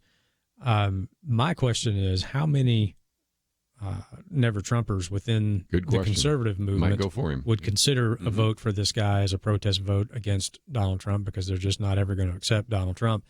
And if so, would that be enough that the Trump campaign should be concerned about this guy as well? He's not a social conservative, so that cuts out some Never Trumpers that are more on the right. Yeah. But it's not just the real liberals on The View. Even Meghan McCain. She said he's a glaring example that as long as you're a billionaire, you can run for anything. Mm. She said that to him on The View. But, some of the issues that are the left's issues right now, when you think about free tuition for everyone, well, guess what? Starbucks has free tuition for all their employees at Arizona State University. They can get an education while they're working there. And as I mentioned, the health care, Medicare for all. his answer is his company decided to do that. So, be an let the companies do it Let instead the of companies government. do it Yeah. instead of forcing the taxpayers to pay for it for other people. When, maybe I didn't even get a college education, maybe, and I'm paying for somebody else's. I mean, that's what people would say. So it's going to be very interesting to watch. But they are out there with the daggers trying to bully him out of this race. Yes. Because if you look at what they say about things like that, they will tell you the private sector doesn't work. They will say the reason we have to have Medicare for all is because the private sector has clearly failed when it comes to health insurance. And here's a guy who said, well, my company didn't fail at it. Mm-hmm. And that it's like the little kid, covering his ears, going la la la la la. Like they just don't want to hear that. And I really believe he is a challenge to some myths that have kind of festered into facts on their side, and that's why people really don't want to see him run. People on the left, anyway, because he is, and with his company and his story, he is challenging a lot of things that have just been sort of accepted truths on their side. And one of my favorite Reagan quotes is, "Our friends on the other side aren't ignorant; they just know so many things that aren't so." Right. It's just accepted as gospel truth on their side that, well, you have to have government control health care because the private sector clearly can't provide it in a way that's affordable. And here's a company that's doing it. Yeah. Now, are there challenges in healthcare? Of course. Does anybody think that adding more government to it is going to make it better? Having bureaucrats make decisions that you don't like what insurance agents are making. Right. There's a reason they talk about Medicare for all instead of VA for all, because everybody knows exactly what it would be. Somebody who has experienced government-run healthcare. Well, most people that have private insurance through their employer, the studies show that most of them like it. And they're fairly happy with it. I mean, there are obviously problems, and I don't like being in the doctor's office where he's mostly looking at a computer the whole time. So there's a lot that can be done. And, I hope President Trump talks a little bit about some of the good things that can be done in healthcare, to kind of shore it up and from the private side of things. But, when Obamacare was passed and placed into law, the desire of the left was to get single-payer health care, to get socialized medicine. They knew they couldn't get it back then. So what's happened now is that it's been proven to be very expensive, and it is failed. So you can go one of two directions. You can move it, and we said this during the debate, that, okay, this is not going to work, obviously. So the next stage will be full government-run health care. That is what they're proposing now through Medicare for All, which is a very sweet-sounding name for something that will be very expensive. Very expensive. Draconian. Yeah. So they can go that direction, or they can make it back into a more free market system and even make it more free market than it was before. We're really at a crossroads with regards to healthcare right now, and this election will determine a lot of that. We made that list, a Green New Deal, Medicare for all, an abortion till birth, which we'll get to a little bit later, free college tuition, all that, abolish ICE. Penna, you have a quote from George Will about an individual that actually hasn't run for office. But the question I have is, we've already sort of on the table here established that everybody in the primaries is going to try to outleft this individual. If Howard Schultz does not run in the Democratic primary, which I doubt he would do, are there any people in the Democratic Party right now that are saying, wait a minute, before you just go off a leftist cliff, we need to bring some sanity back to this party? Are there any of those individuals? George Will says there is. He had a column this week, and he mentioned Minnesota Senator, U.S. Senator from Minnesota, Amy Klobuchar. And that's the state of Minnesota is kind of gone blue. Its blueness has been fading. And so she's a senator. She's been, expressed some kind of interest. And George Will's quote is, she's the most apt to resist forfeiting the general election while winning the nomination. So she won't come in with all these leftist platitudes, and possibly she could win, especially if there's a lot of Trump derangement syndrome going around the country. Tulsi Gabbard from Hawaii would be another one, but they're just very few. And so the only other kind of moderating voice, the voice of common sense, is Joe Biden. And I remember last time we talked about that, Lathan, you had a great line. Joe Biden is your voice of common sense in the Democratic Party. Yeah, if Uncle Joe is the reasonable voice at the table, you're at the wrong table. I'd love to get your comments. We're going to get into this issue of abortion as well, but I want to get your comments because since we last talked about what happened in New York, we've seen some things happen in Virginia. Some things are now starting to happen in Rhode Island, and this whole idea that we're going to have abortion all the way up to 40 weeks, all the way up to birth, and in Virginia, all the way up to dilation. I couldn't even imagine all that. So those are some issues that are really starting to pop. And if you have some comments about it, we'd love to hear from you. 1-800-351-1212. We'll be back right after this.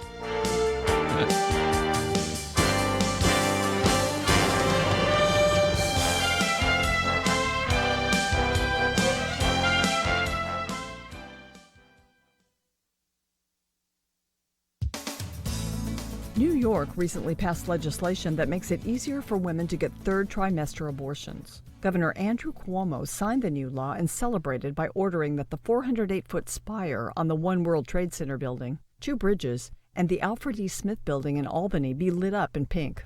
New York's abortion laws were already lax. In fact, Life News called New York one of the most pro-abortion states in America. The state's old law allowed third trimester abortion if the mother's health was endangered. The new Reproductive Health Act's looser standard allows abortion if the mother's health, quote, can be harmed. One big concern is that the new law allows licensed nurse practitioners, physician assistants, and midwives to perform abortions up to 24 weeks gestation, and even later if there is, quote, an absence of fetal viability.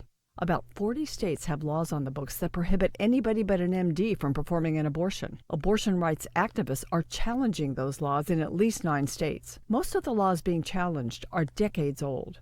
These attempts to overturn them are fairly recent and probably result from some states' new common-sense restrictions on abortion facilities and abortion doctors that at least make the procedure safer for women. Plus, the number of abortion providers is shrinking across the country, especially in rural areas where many of the lawsuits have been filed.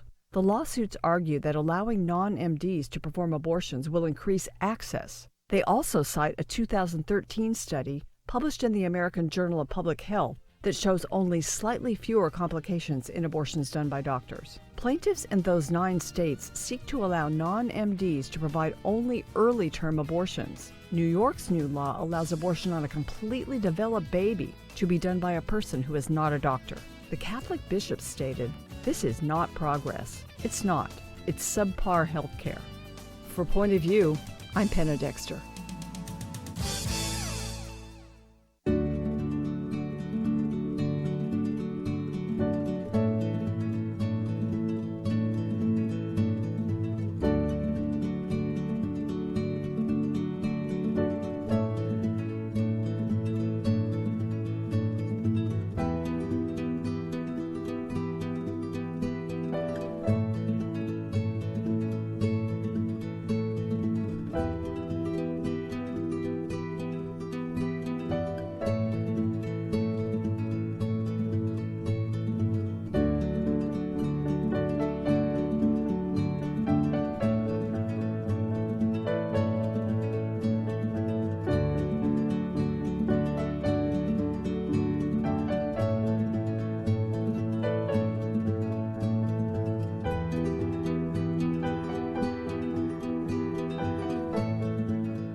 Now, back to Point of View, your listener-supported source for truth. Penna Dexter, Lathan Watts in studio. If you'd like to join us, 1-800-351-1212. Those of you that listen online or actually watch the program as well know that you just heard Penna Dexter's commentary, Physician-Only Abortions, and we'll get into some of that in the next hour, but I did want to mention that the commentary is posted on the website, and I might just mention that you can sign up to receive the commentaries in your inbox. I was talking to somebody yesterday that listens to this program pretty regularly that didn't know you could sign up to get the commentaries, and if you sign up, it's free of charge, but we'll drop it in your inbox and give you the documentation that you might want after you've heard something that we've said. It appears in your inbox Monday through Friday for my commentaries and on Saturday for Penna's. And speaking of this issue of abortion, we want to get into this whole issue of what has been happening not only in New York, but in the state of Virginia. So let me go to Missouri first. Randy, what are your comments today? Hey, thanks for taking my call. Yeah, I wanted to chime in on the governor's comments that he made in regards to the bill in Virginia, but I'd like to refer to these bills as baby parts procurement bills, because the word procurement comes from the baby parts extractors that's their business. They harvest organs. And so, I mean, that's really what I think this amounts to. I told you last week that I think this is an encroachment of socialized medicine, and it fits right in with what is being advanced in the realms of socialized medicine. His comments were actually taken from I guess what they call it, an exposure abortion. Jill Stenik, she has that video about her experiences in the hospitals where they left babies to be exposed. The comments that the Virginia governor used were right from that procedure. And we've had Jill Stanek on here, and again, it could be used for harvesting or other kinds of things, because if it's a third trimester abortion, all the organs you need are there. And Penna, speak to that for just a minute. Your commentary, of course, talks about Governor Andrew Cuomo in New York. We're talking about the governor in Virginia, Ralph Northam, responding, interestingly enough, to some of the comments made earlier that day or the day before by Kathy Tran, who is one of the delegates there. And, of course, you also have in Rhode Island the governor, Gina Raimondo, and it seems like everywhere we're turning now, some of these blue states are saying, let's make sure that we provide abortion all the way up to birth, and then even allow get into his comments, because in some respects he says, we'll just let the baby sit there and we'll decide if we even resuscitate the baby. If not, I got a feeling they'll hustle them off and maybe use them for baby parts. You know, I always, that baby parts issue, that economic side of it is, I don't know, a lot of us, you don't want to think that would be that crass of a motivation would be the reason for some of this legislation, but I'm sure it is.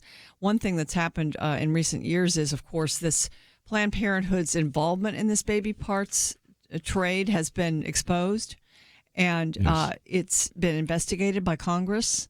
And so Planned Parenthood's, they're now getting a light shined on them.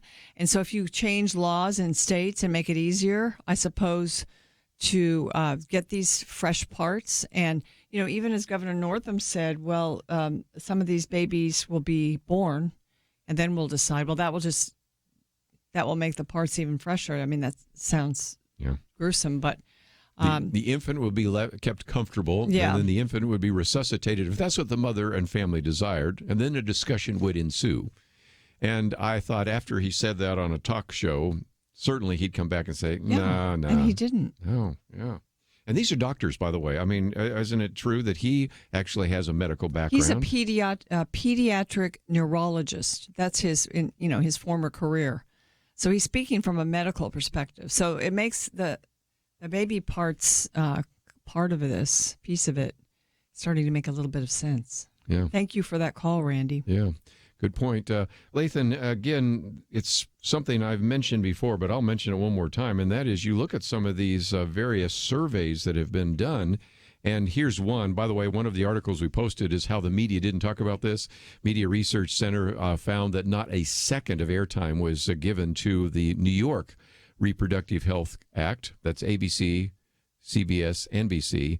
None of the liberal cable networks, CNN, MSNBC, actually talked about it at all.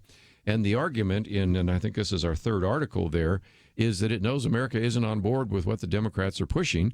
One poll found that 81% of Americans believe that third trimester abortion should be restricted. Even 66% of pro-choice, pro-abortion Americans do. This is not necessarily a winning issue to start talking about unrestricted abortion all the way to birth. And yet that's what we are starting to see in New York, now Virginia, and maybe even in Rhode Island, possibly Vermont, right? Yeah, it is pretty baffling. You said earlier that it could be a symptom of the presidential election calendar, in that you're talking about Virginia, is an important state. New York's obviously an important state for the Democratic primary. And the fact that the race is already getting started. And getting crowded. Yeah, and you want to get some attention in the midst of the crowd? Yeah. It could be. I don't know if this Northam or Cuomo is even toying with the idea of getting in the race, but if they were, there's a segment of the Democratic Party that are going to be very enthused by this. I mean, you could hear it in the New York legislature when they passed the bill, the cheers that went up. And so maybe this is a symptom of the timing to do it now and stake some claim within the Democratic presidential primary, but it doesn't seem to be a smart general election strategy when you have polls like the ones that you were just citing. Do you remember the debate between Donald Trump and Hillary Clinton when Donald Trump described a partial birth abortion and what happens, and he described late-term abortions, and Hillary Clinton she was so cold. She came off as being just a cold-blooded murderer, in her thoughts about that issue. She didn't nuance it. And, a lot of people think that was a turning point for Donald Trump. And again, sometimes what we are dealing with are a number of individuals that don't know what abortion is. I mean, there's a church that actually showed an animation of an abortion this last Sunday, and there were a lot of people going, I didn't know it was that. I'd never seen that before, given the fact that sort of the issue of abortion has been, quote, settled. It really is not, because if anything else, the other issue I want to put on the table is the younger you are, the more likely you are to be pro-life. Is that possibly a reason why some of this is happening as well? It could be, and I think some of that is directly linked to advances in medicine and ultrasound technology and the fact that you can see that baby now, even at 20, 30 days old. You can people see ultrasounds the quality of them are better. You can get them earlier, and we have scientific evidence for people to consider of this human life at this stage of a pregnancy. And so I think that's why younger generations are trending more pro-life, because they've grown up with that technology. Those of us who are older than them didn't always have that available to us. And a lot of millennials have their own baby picture, their first baby picture in the womb. They have that. Right. And that has been the case. And that's why we talked about that video, Windows to the Womb. We're going to take a break. And when we come back, though, we will certainly take some phone calls on this again. But I do want to leave a little bit of time for Jenny Beth Martin. Penna suggested we might want to get her on, and she has consented to do so. She had a chance to go to the border. Tell us what these walls would do, what the border would do. We know we're going to hear the president talking about that on the State of the Union address, so we're going to hear from her. And then we'll come back to these issues because we have quite a number, including, let me mention, the first article today by Vice President Mike Pence, Life Under Attack. These are articles you want to print out and pass on to your friends. We'll be back with more right after this. From Sky Pass Entertainment comes The Least of These, the Graham Stain story. When speculation mounts that a local missionary is converting locals to Christianity in India, a journalist must choose between his own ambition and the truth. We can't make any mistakes. They have this law for a reason. I know. We must pray. Based on the true story. The Least of These, the Graham Stain story, rated PG-13, may be inappropriate for children under 13, now playing. More information is available at theleastofthese.movie. Jesus said you could find a person's heart by where they invest their money. We at Point of View could not be more thankful that so many demonstrate a love for truth and for this nation by investing in our common mission. Of course, the reality is our team, our truth team, is a small percentage of those who listen. And right now, as they say in sports, we could use a deeper bench. For those who have given, thank you. And if you haven't made that step yet, take one now. Go to pointofview.net/team or call 800-347-5151. Show your heart for our future. Pointofview.net/team and 800-347-5151. Point of View will continue after this.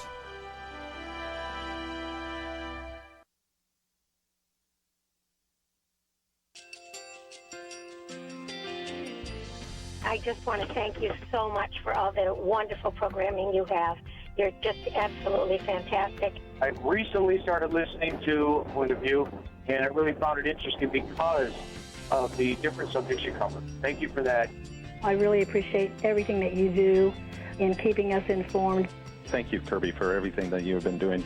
I appreciate all the work that you're doing, advocating for the Word of God. Thank you so much. Point of view, I think, is absolutely necessary because it's a Christian perspective, a biblical worldview perspective, and receive very current, up-to-date information about what is really going on, week to week in our culture, which is changing so rapidly, and yet it's morally sliding backwards. Yeah, I just, first of all, I thank you guys. Y'all's program is wonderful, and enjoy it every day. I learn so much every time I listen to it. Point of View Radio Talk Show.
Hi, this is Kerby Anderson. You know, each day we take on the tough issues and provide a biblical perspective to them. The topics we cover are wide-ranging. Apologetics, theology, prophecy, creation and evolution, intelligent design, marriage, family, child-rearing, the millennial generation, trends in society, politics, economics, business, religious liberty, the Constitution, public policy, foreign policy, military policy, tensions in the Middle East, abortion, homosexuality, pornography, sexual ethics, media, technology, history, and America's godly heritage. We talk about anything that affects your faith, your family, or your freedom. So don't go anywhere, because Point of View continues right now.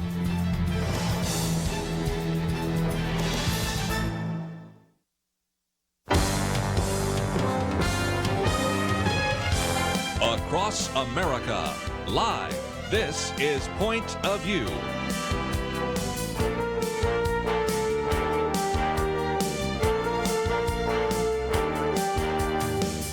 And now, Kerby Anderson. Back once again. Let me just mention a little bit later this hour, we will get back to some of the topics that we have been addressing, everything from the presidential campaign that's starting to heat up, as well as the whole issue of some of these laws dealing with abortion in New York, Virginia, and a number of other places. But I did want to spend just a little bit of time, if we can, looking ahead to the presidential address during the State of the Union address. One of the things, you know, that President Donald Trump will focus on is the wall. And so, Penna, one of the things you did was suggest that we might want to have Jenny Beth Martin on, and we have posted, I think it's the 5th article, My Visit to Mexico Tells the Truth About American Border Security. And Penny, you know, sometimes when we have discussions about immigration, we'll have some of our listeners who live near the border call in and tell us what it's like. So I know that this is going to be helpful, because Jenny Beth was sort of our eyes and ears to see what's going on. If you're not familiar with her, we have her whole bio there, but an individual that has been in the leadership, of course, of the Tea Party Patriot Citizens Fund, grown to the largest and most effective umbrella group under the Tea Party movement. Individual that is from Georgia, had actually a bachelor's degree from the University of Georgia, and joins us now by phone. So thank you, Jenny Beth, for joining us today here on Point of View. Oh, thank you so much for having me. Hi, Jenny Beth. It's Penna, and I'm so glad you're with us, because I thought you brought up a very interesting point, and that is when we travel throughout the United States, we have to go through an awful lot to get onto an airplane, off of an airplane. And, you know, the security measures, especially since 9/11, are pretty dramatic, aren't they? They are quite dramatic. We have to, there are security measures that we as individuals have to go through. And, of course, in Washington, D.C. and in New York, things have been tightened up and are much, much more secure than they were before 9/11. And, in fact, around the Capitol, there are over 7,000 sanctions that secure the complex that prevent truck bombers and others from being able to enter and get too close to any of the buildings. So we have all of that already as means to protect the country and for our own security, for our national security. When we get on an airplane, and before I get to the airplane, I just want to point out, when we go to games, when we go to a ball game, a professional ball game, concerts, sometimes it doesn't even have to be really like major league baseball, for instance. It can be a smaller event. You have to go through different levels of security just to get into a crowded room, into an auditorium, because there are measures taken to keep those places safe as well. Well, Jenny Beth, what brought up your thought of doing a comparison and taking a little trip and comparing U.S. domestic security with what it takes to get in from Mexico? So I travel over 150,000 miles a year and have, on average, for the last, 6, 7, 8 years. And I'm on an airplane constantly. A lot of times I joke that my home is really on Delta Airlines instead of anywhere else, because I'm on a plane so often. But I go through security. I have to take off my shoes. I have to take off a belt. I have to take off a jacket. I have to make sure I'm down to a very thin base layer. Maybe not base layer, but outerwear. No thick You can't coat. have your sweater on or anything. No, you can't have your sweater on, can't have a cardigan on. Then you walk through a scanner and you have your body scanned, you have your luggage scanned. Occasionally you'll be randomly selected to have your hands swabbed for explosive materials. You may be randomly selected to be patted down or to have different portions of your body patted down. All of that is just to go from one city to another in our country, not even to leave the country. And there are walls everywhere, and there are queues, and there are security personnel who are checking you in addition to technology, and there are also walls. The walls help open a door to control traffic. That's essentially what the walls do. And every time that I've heard Speaker Pelosi and Senator Schumer say that walls are immoral or it's not who we are as a country, I just sit there going, are you kidding me? I just was at a walled area yesterday. And then I started thinking, even when we leave the country, we go through those same kind of walls and we come back in at airports. And I wanted to demonstrate this happens already. We have walls in our country. To make the argument that putting up additional 234 additional miles of walls along the southern border is somehow immoral is just, it is an absurd and ridiculous argument. And I wanted to show just how silly it is to say that. So I traveled from Atlanta to Mexico City, from Mexico City to L.A. We drove down to San Diego. We walked through, the first half was on plane. Then we drove to San Diego, walked through the border also in Tijuana, and then came back in. So we walked into Mexico and walked back out of Mexico. And I went through customs in both Mexico and in America twice in less than 48 hours. And I had to show my passport. I had to go through walls. I had to make sure that they asked me questions before I could enter the country, whether it was America or Mexico. Even Mexico asked questions, required all 10 fingerprints. I can't remember. Yeah, Mexico required a photo of me. They had to have a photo of me in addition to my 10 fingerprints and to see my passport and to scan my passport. And then I had to talk to a customs person in Mexico. All of that was so I could just walk through the walled-off area in the airport, and a very similar process occurred when I walked through the border in Tijuana. I don't think I wound up having to give my fingerprints in Tijuana, but they still had to interview me and scan my passport and keep track of why I was going into the country and for how long I would be there. And then the same thing coming back out. They asked questions as I came back out. Their customs, when I left Mexico City, asked questions. I had to show my passport again to get on a plane. And then when I got to America, I had to show my passport. I was in line with people who were not citizens along with citizens. That was both at the airport in L.A. and when I walked through in Tijuana. So we have walls. They create an orderly process. They help our Customs and Border Patrol make sure that the people who are coming into the country have a legal right to be here. So, and Jenny Beth, what would happen if, for instance, in the places where there is a wall, you come in from Mexico, and it's fairly orderly? What would happen if the wall wasn't there? What would we have to do to keep it secure?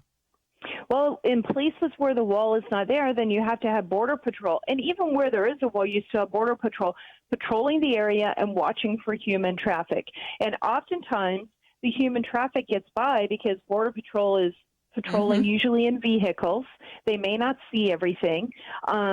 And so then a second layer of defense comes about with local law enforcement, whether it's usually the local sheriff's department.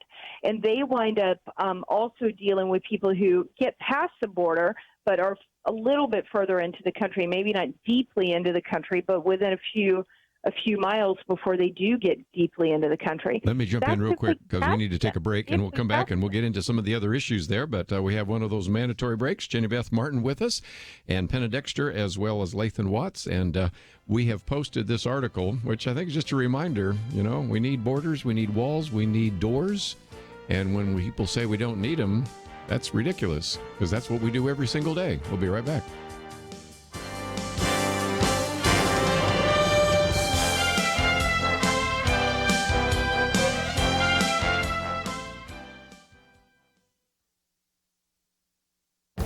This is Viewpoints with Kerby Anderson. For the last few days, I've been talking about the book, The Coddling of the American Mind, written by Jonathan Haidt. He and his co-authors set forth 3 foundational untruths. One of those is the untruth of us versus them. Life is a battle between good people and evil people. The authors argue that the human mind is prepared for tribalism. They even provide psychological research demonstrating that. But that doesn't mean we have to live that way. In fact, conditions in society can turn tribalism up, down, or off. Certain conflicts can turn tribalism up and make them more attentive to signs about which team a person may be on. Peace and prosperity usually turn tribalism down. Unfortunately, in the university community, distinction between groups are not downplayed but emphasized. Distinctions defined by race, gender, and sexual preference are given prominence. Mix that with identity politics we see in society, and you generate the conflict we see almost every day in America.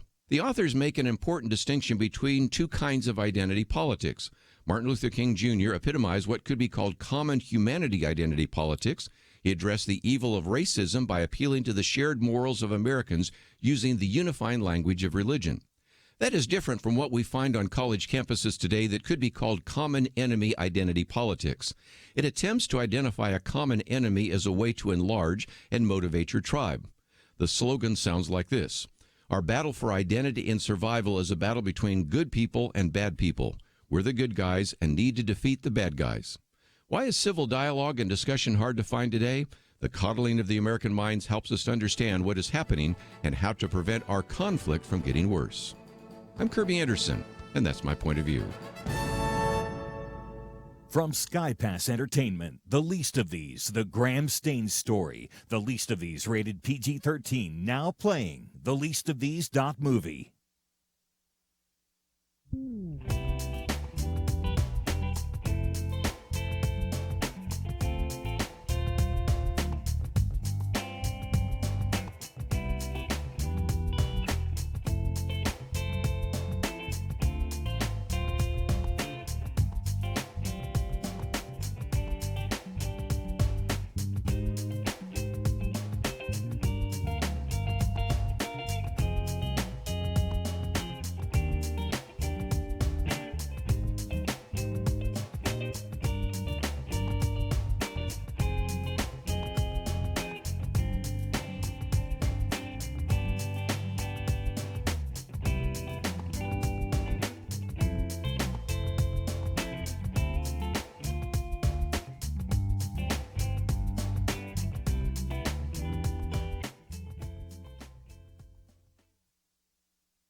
You're listening to Point of View, your listener-supported source for truth. Back once again, Jenny Beth Martin on the phone with us, Lathan Watts, and Penna Dexter. Jenny Beth, you've made the point well, I think, with your article in The Hill that we've posted and this story of your travels. We need walls to funnel people, and we need them to allow the security people to do their jobs to keep us safer. So this president, he's going to be now, there's going to be negotiation again with regard to money for a wall. There's going to be a State of the Union address. What should be the president's bottom line and stance? Do you have, I mean, you've met with him on this issue. What are your thoughts on that? Well, it's very important to understand that the president is working to secure the border, and he's presented a broad border security plan.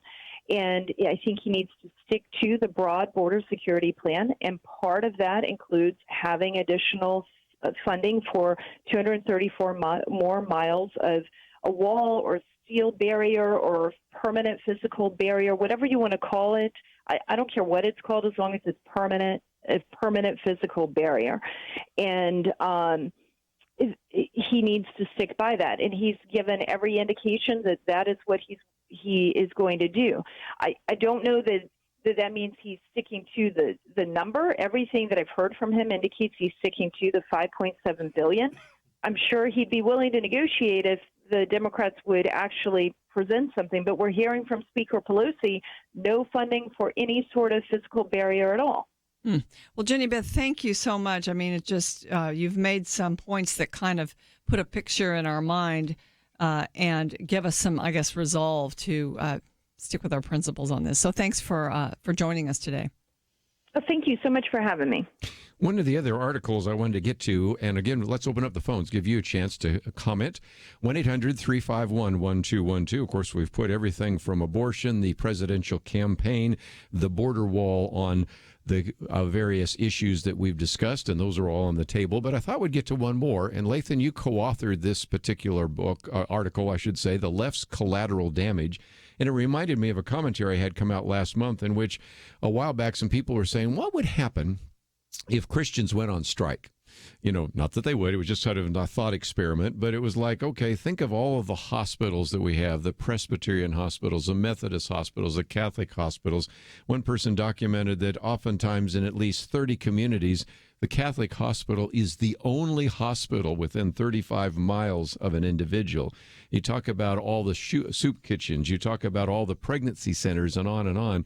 You remind us here in this article that oftentimes when these leftist groups attack something like religious liberty or a religious organization, a Christian organization, the people that pay the price are the least of these. Talk about that. Yes. So this article came about from I was at an event that the Heritage Foundation put on religious liberty, and I met Rabbi Mencken at this event, and he and I were speaking about some of the cases First Liberty is involved with defending religious liberty, and specifically within the Orthodox Jewish community. And he and I began just talking about his organization, Coalition for Jewish Values, and how there are a lot of cases where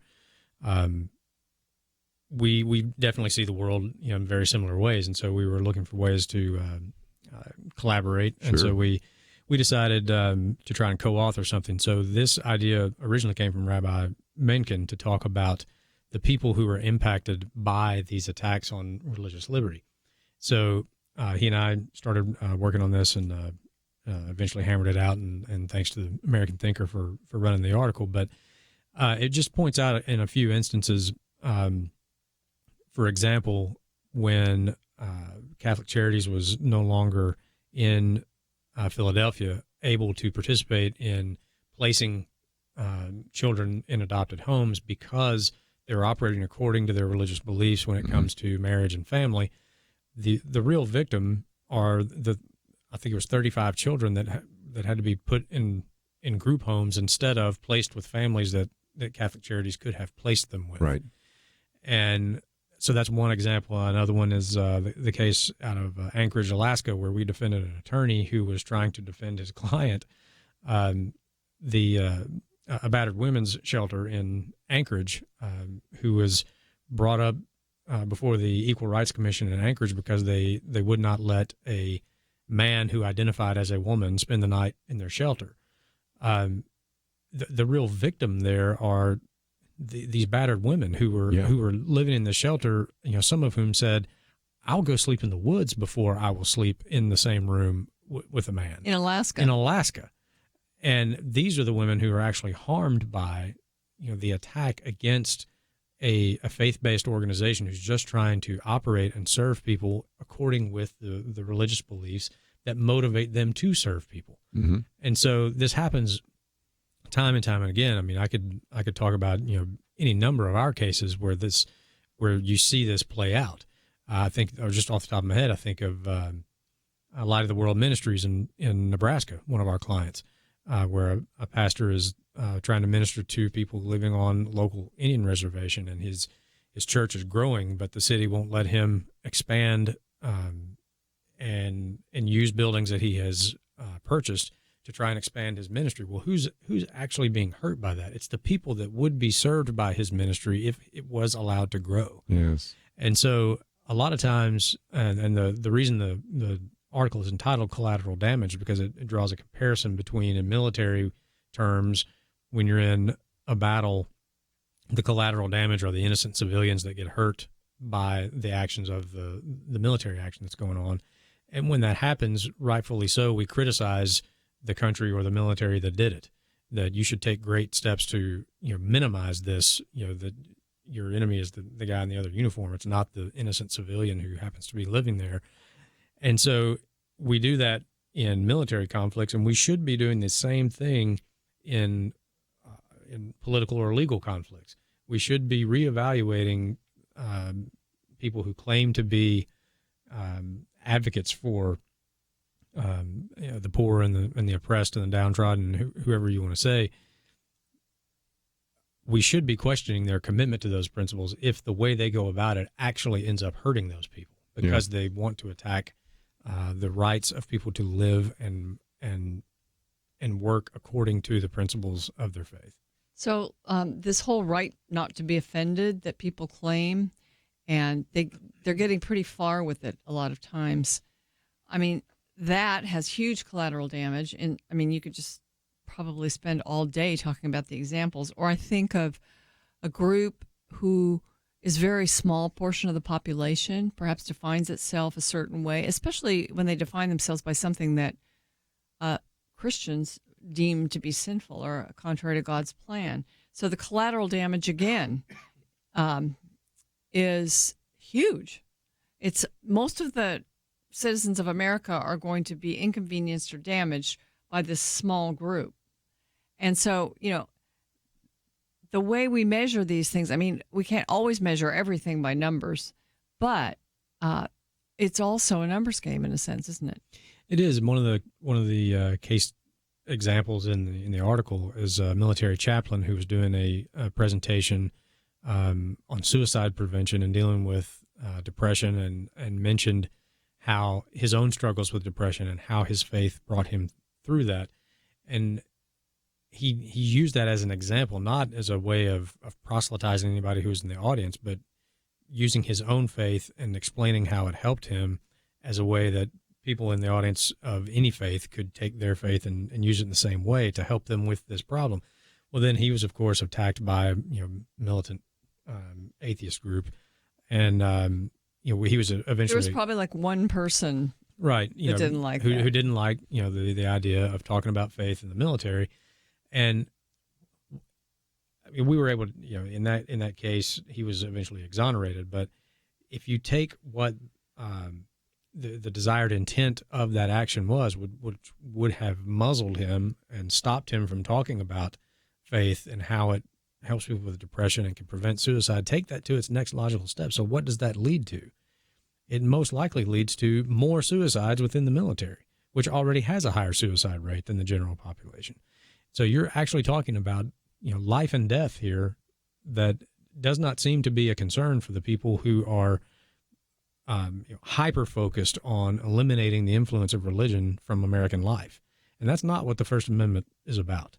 Yes, there's an establishment clause. We cannot have an official church in this country. We can't compel you to worship a certain way. But we also can't prevent you from living according to your faith. That's the next phrase in the First Amendment. And that is the whole point of this article, is just to point out that people who make these attacks on people who are just trying to live according to their faith, it's not just our clients that end up getting hurt. It's the people that they're seeking to serve that get hurt.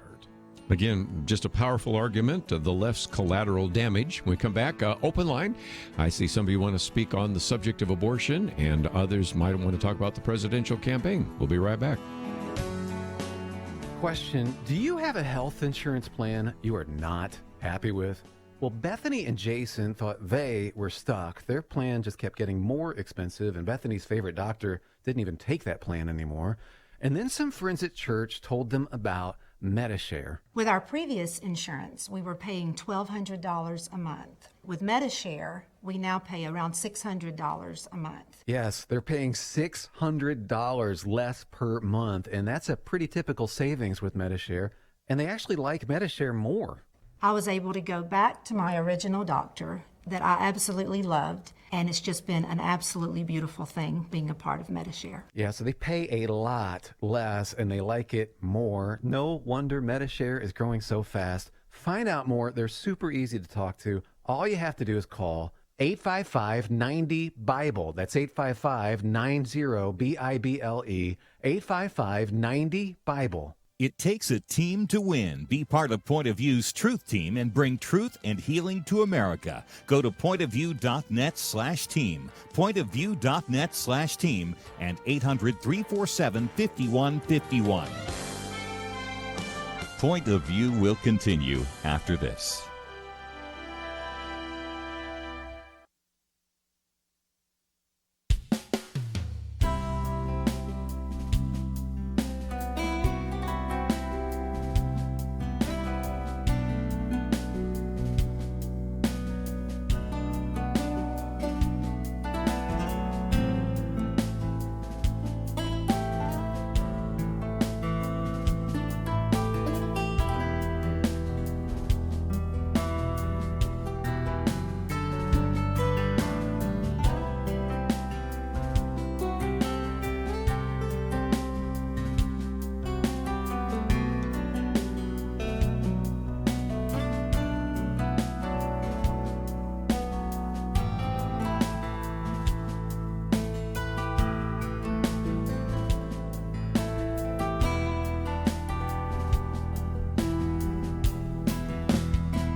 You are listening to Point of View.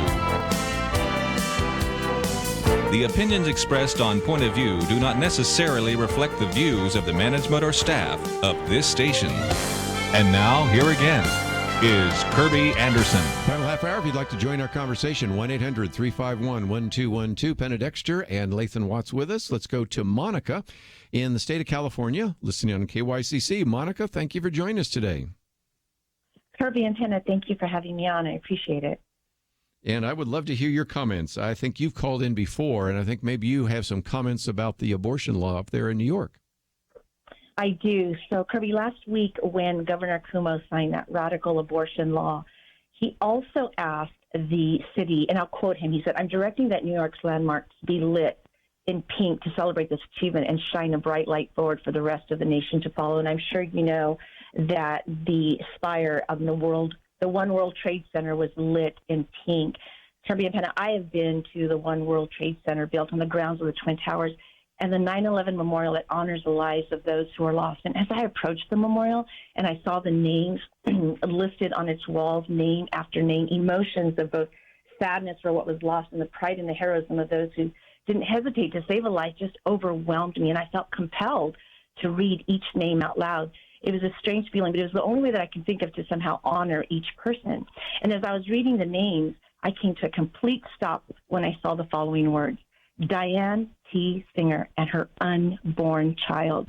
Diane was about 3 months pregnant when she was killed on September 11th. And in recognition of all those lives that were lost, the powers that be decided to honor not only Diane on the memorial, but also her unborn baby who was in his or her first trimester. They also honored 10 other unborn babies, which I am sure that Penna and Kerby, you are aware of that, but I believe a lot of people aren't aware of that. Ironically, years later at this very same site, they are, and I quote, celebrating the unthinkable, the ending of an unborn life. And if we really stop and think about the pro-choice position, they are double-minded in many of their ways. And I say that sincerely. In fact, I often say it's a schizophrenic type of position, because they will argue one thing and then say the same exact opposite thing, almost in the same sentence.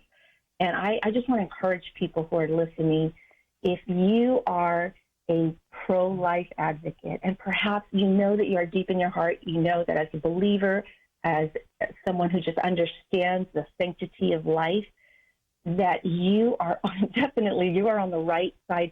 But we are not only on the right side because we have science behind us, but we're on the right side absolutely because we know that we're on God's side. But beyond that, Kerby and Penna, what I want to say to listeners is this.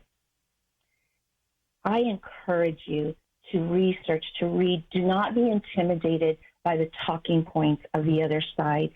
We are consistent on the pro-life position. Penna and Kerby, Point of View has offered, I appreciate that you have offered so many resources and guests that have equipped people like myself to continue to stand firmly on the pro-life position and to articulate it in a way where we absolutely know what we're saying because, again, science is on our side. You know, Monica, the millennial generation famously we quote the studies that they're more pro-life than their parents. And I think what you just said about consistency, they demand that.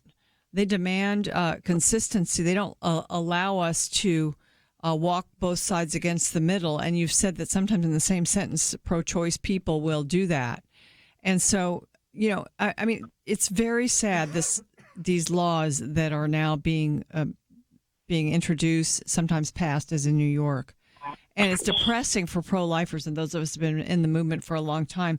But to remember that we do have science, we have the Bible, and we have just the consistent message of life. And, you know, if life is life, no matter when and where. Right. So you have been this was just a beautiful statement that you've made for us here on the air. We thank you so much for calling us. Well, I appreciate it. And I appreciate the work that you do there. Because of your work, I certainly have benefited and have been equipped in many ways from the guests and the books that you offer. And I just encourage everyone out there who feels like they cannot make a strong argument on there. And I shouldn't use the word argument because you don't have to argue with someone seriously. You can just sit down, ask a family member, a friend, let's talk about this. Asking good questions is key because when we ask good questions, I really believe it challenges thought on their part and will promote, the opportunity to reconsider their position. Do I have time for one more quick? Sure. Story? Okay.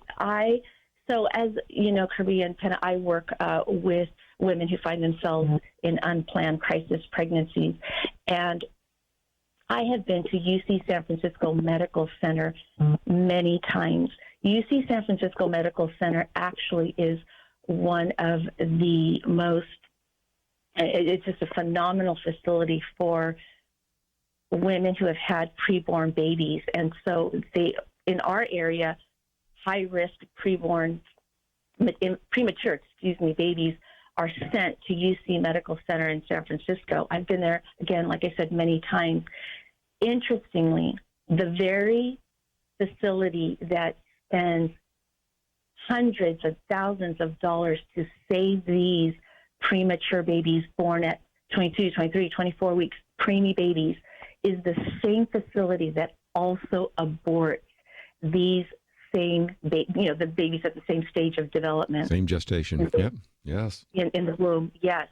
And it's so interesting. Whenever I have been there, I am, again, that double-mindedness, just walking into that facility, knowing I have been there and I've seen these babies in those incubators. I've stood there with the moms and I've seen the doctors and the nurses just with the most excellent care for these beautiful tiny babies, and the success rate is just extremely high. So it's very encouraging when babies are sent there. But then I absolutely know that that's the same exact facility. It could very well be the same staff that's also aborting these babies, and it's just heartbreaking. When I first entered that facility, I walked into this particular hallway that led into the rooms where the preemies are. And I noticed, it stopped me in my tracks. I looked to my left, and there's this beautiful, big, framed picture of Mother Teresa. And I thought, wow, it's very interesting, very encouraging, because it's not as we know, it's not a Catholic hospital. It's not a religious hospital. It's UC San Francisco Medical Center. But I walked a few feet more in the same hallway, on the same wall, there was a framed picture of Margaret Sanger. Again, it just reminded me of this double-mindedness. Mm-hmm. What great stories. And I've used that as an illustration before that, with the advances of neonatology, you can actually sometimes walk into a hospital and go in one door and abort a child, and in the other door save a child of the same gestational age. And sometimes the medical personnel just can't get their heads around it, because in one side they're working feverishly to save the baby's life, and on the other side they may be taking the life of a baby that is the same gestational age. Well, it just hinges on what the mother wants. Yeah. Or doesn't want. Right. Right. Correct. Monica, I appreciate your phone call. It was really good. I appreciate you and the ministry, and we pray for you. Thank you. Thank you. She did mention about that plaque, and for people that would like to read that, the first article we have today is by the Vice President, Mike Pence. And at the end, he talks about at the base of that same One World Trade Center that was bathed in pink last week to mark the passage of New York laws is the September 11th memorial. There, the names of all who died in the horrific terrorist attack 18 years ago are etched in stone, including 11 unborn children we lost along with their expectant mothers. Couldn't said it any better. And, of course, the Vice President has that in which he talks about what's been happening in New York, what's been happening in Virginia, and also just then goes through a fairly lengthy list here, which I might just mention again, which is on the third page, of the fact that he serves in an administration that has a very pro-life president, and talks about the fact that the president, even in his first week of office, reinstated and expanded the Mexico City policy, ensuring that our foreign aid dollars don't go to groups that promote or perform abortions abroad.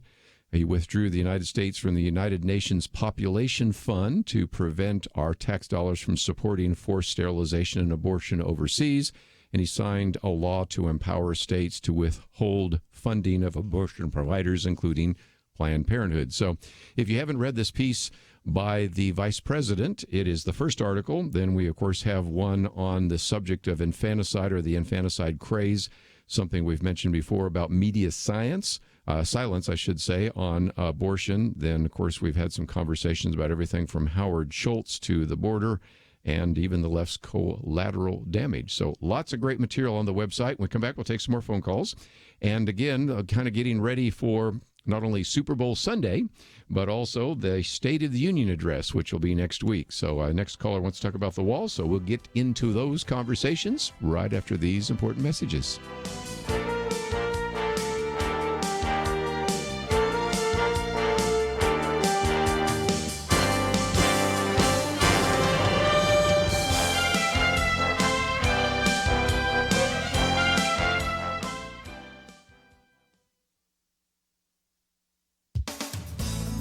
New York recently passed legislation that makes it easier for women to get third trimester abortions. Governor Andrew Cuomo signed the new law and celebrated by ordering that the 408-foot spire on the One World Trade Center building, two bridges, and the Alfred E. Smith building in Albany be lit up in pink.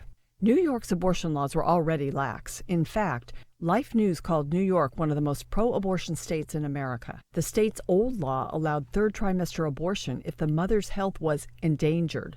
The new Reproductive Health Act's looser standard allows abortion if the mother's health, quote, can be harmed. One big concern is that the new law allows licensed nurse practitioners, physician assistants, and midwives to perform abortions up to 24 weeks gestation, and even later if there is, quote, an absence of fetal viability. About 40 states have laws on the books that prohibit anybody but an MD from performing an abortion. Abortion rights activists are challenging those laws in at least 9 states. Most of the laws being challenged are decades old. These attempts to overturn them are fairly recent and probably result from some states' new common-sense restrictions on abortion facilities and abortion doctors that at least make the procedure safer for women. Plus, the number of abortion providers is shrinking across the country, especially in rural areas where many of the lawsuits have been filed. The lawsuits argue that allowing non-MDs to perform abortions will increase access. They also cite a 2013 study published in the American Journal of Public Health that shows only slightly fewer complications in abortions done by doctors. Plaintiffs in those 9 states seek to allow non-MDs to provide only early-term abortions. New York's new law allows abortion on a completely developed baby to be done by a person who is not a doctor. The Catholic bishop stated, "This is not progress. It's not. It's subpar health care." For Point of View, I'm Penna Dexter.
Now, back to Point of View, your listener-supported source for truth. Back for a few more minutes. If you'd like to join us, 1-800-351-1212. Penna Dexter, Lathan Watts, and let's go to Irma in California. Irma, what's your point of view today? Okay, my point of view is that I've been driving around listening to all the comments, and this last comment about the wall, well, I'm Christian, but, I'm going to try to stay cool, I haven't heard anybody talking against that wall. Everybody's for it. And to me, I am against it because there's no purpose in that wall.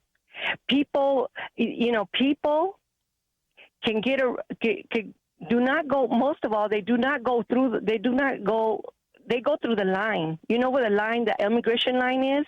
They go through there. They get smuggled through there. And, that billions of dollars that everybody wants to spend on this wall or so-called wall, people have been known to go over it, under it, through it. And it's just a bunch of wasted money, billions of wasted money.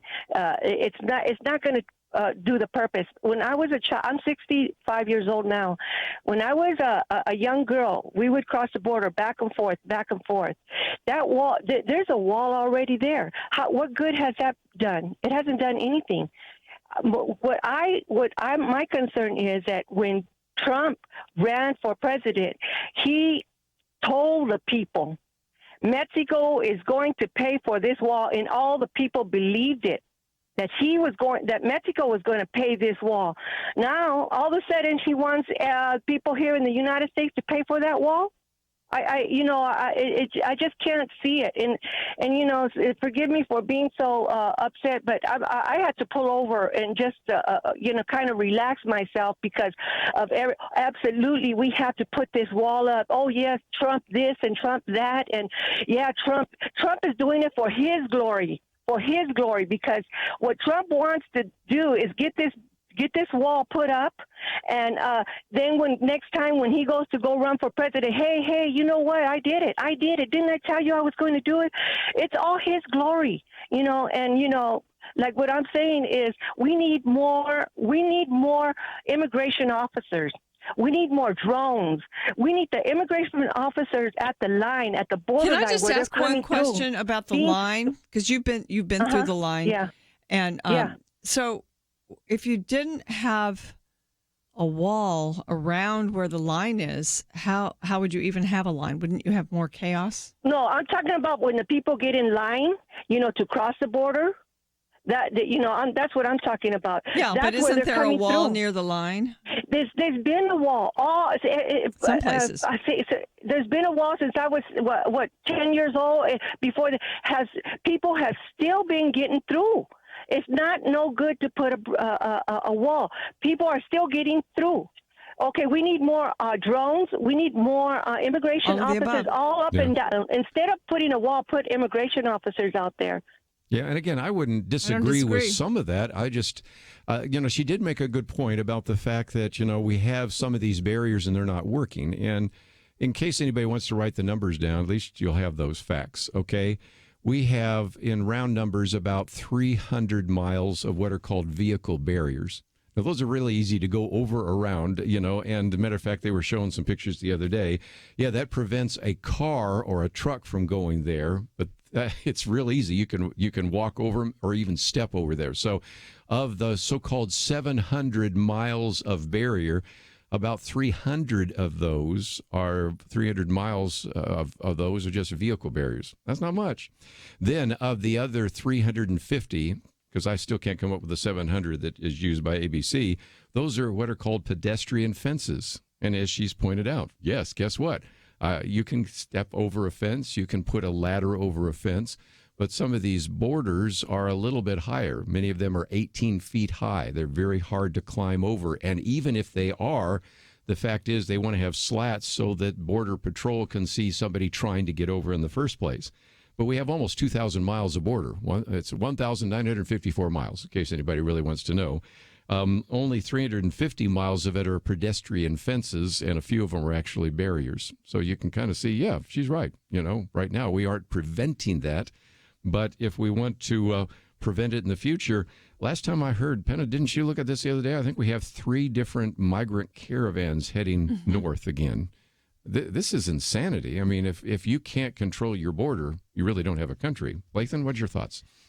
Well, I think that, as you said, there are actually limited places along the border where we have strong physical barriers. Very few. You want to call it a wall, you want to call it a fence, I don't care what you call it.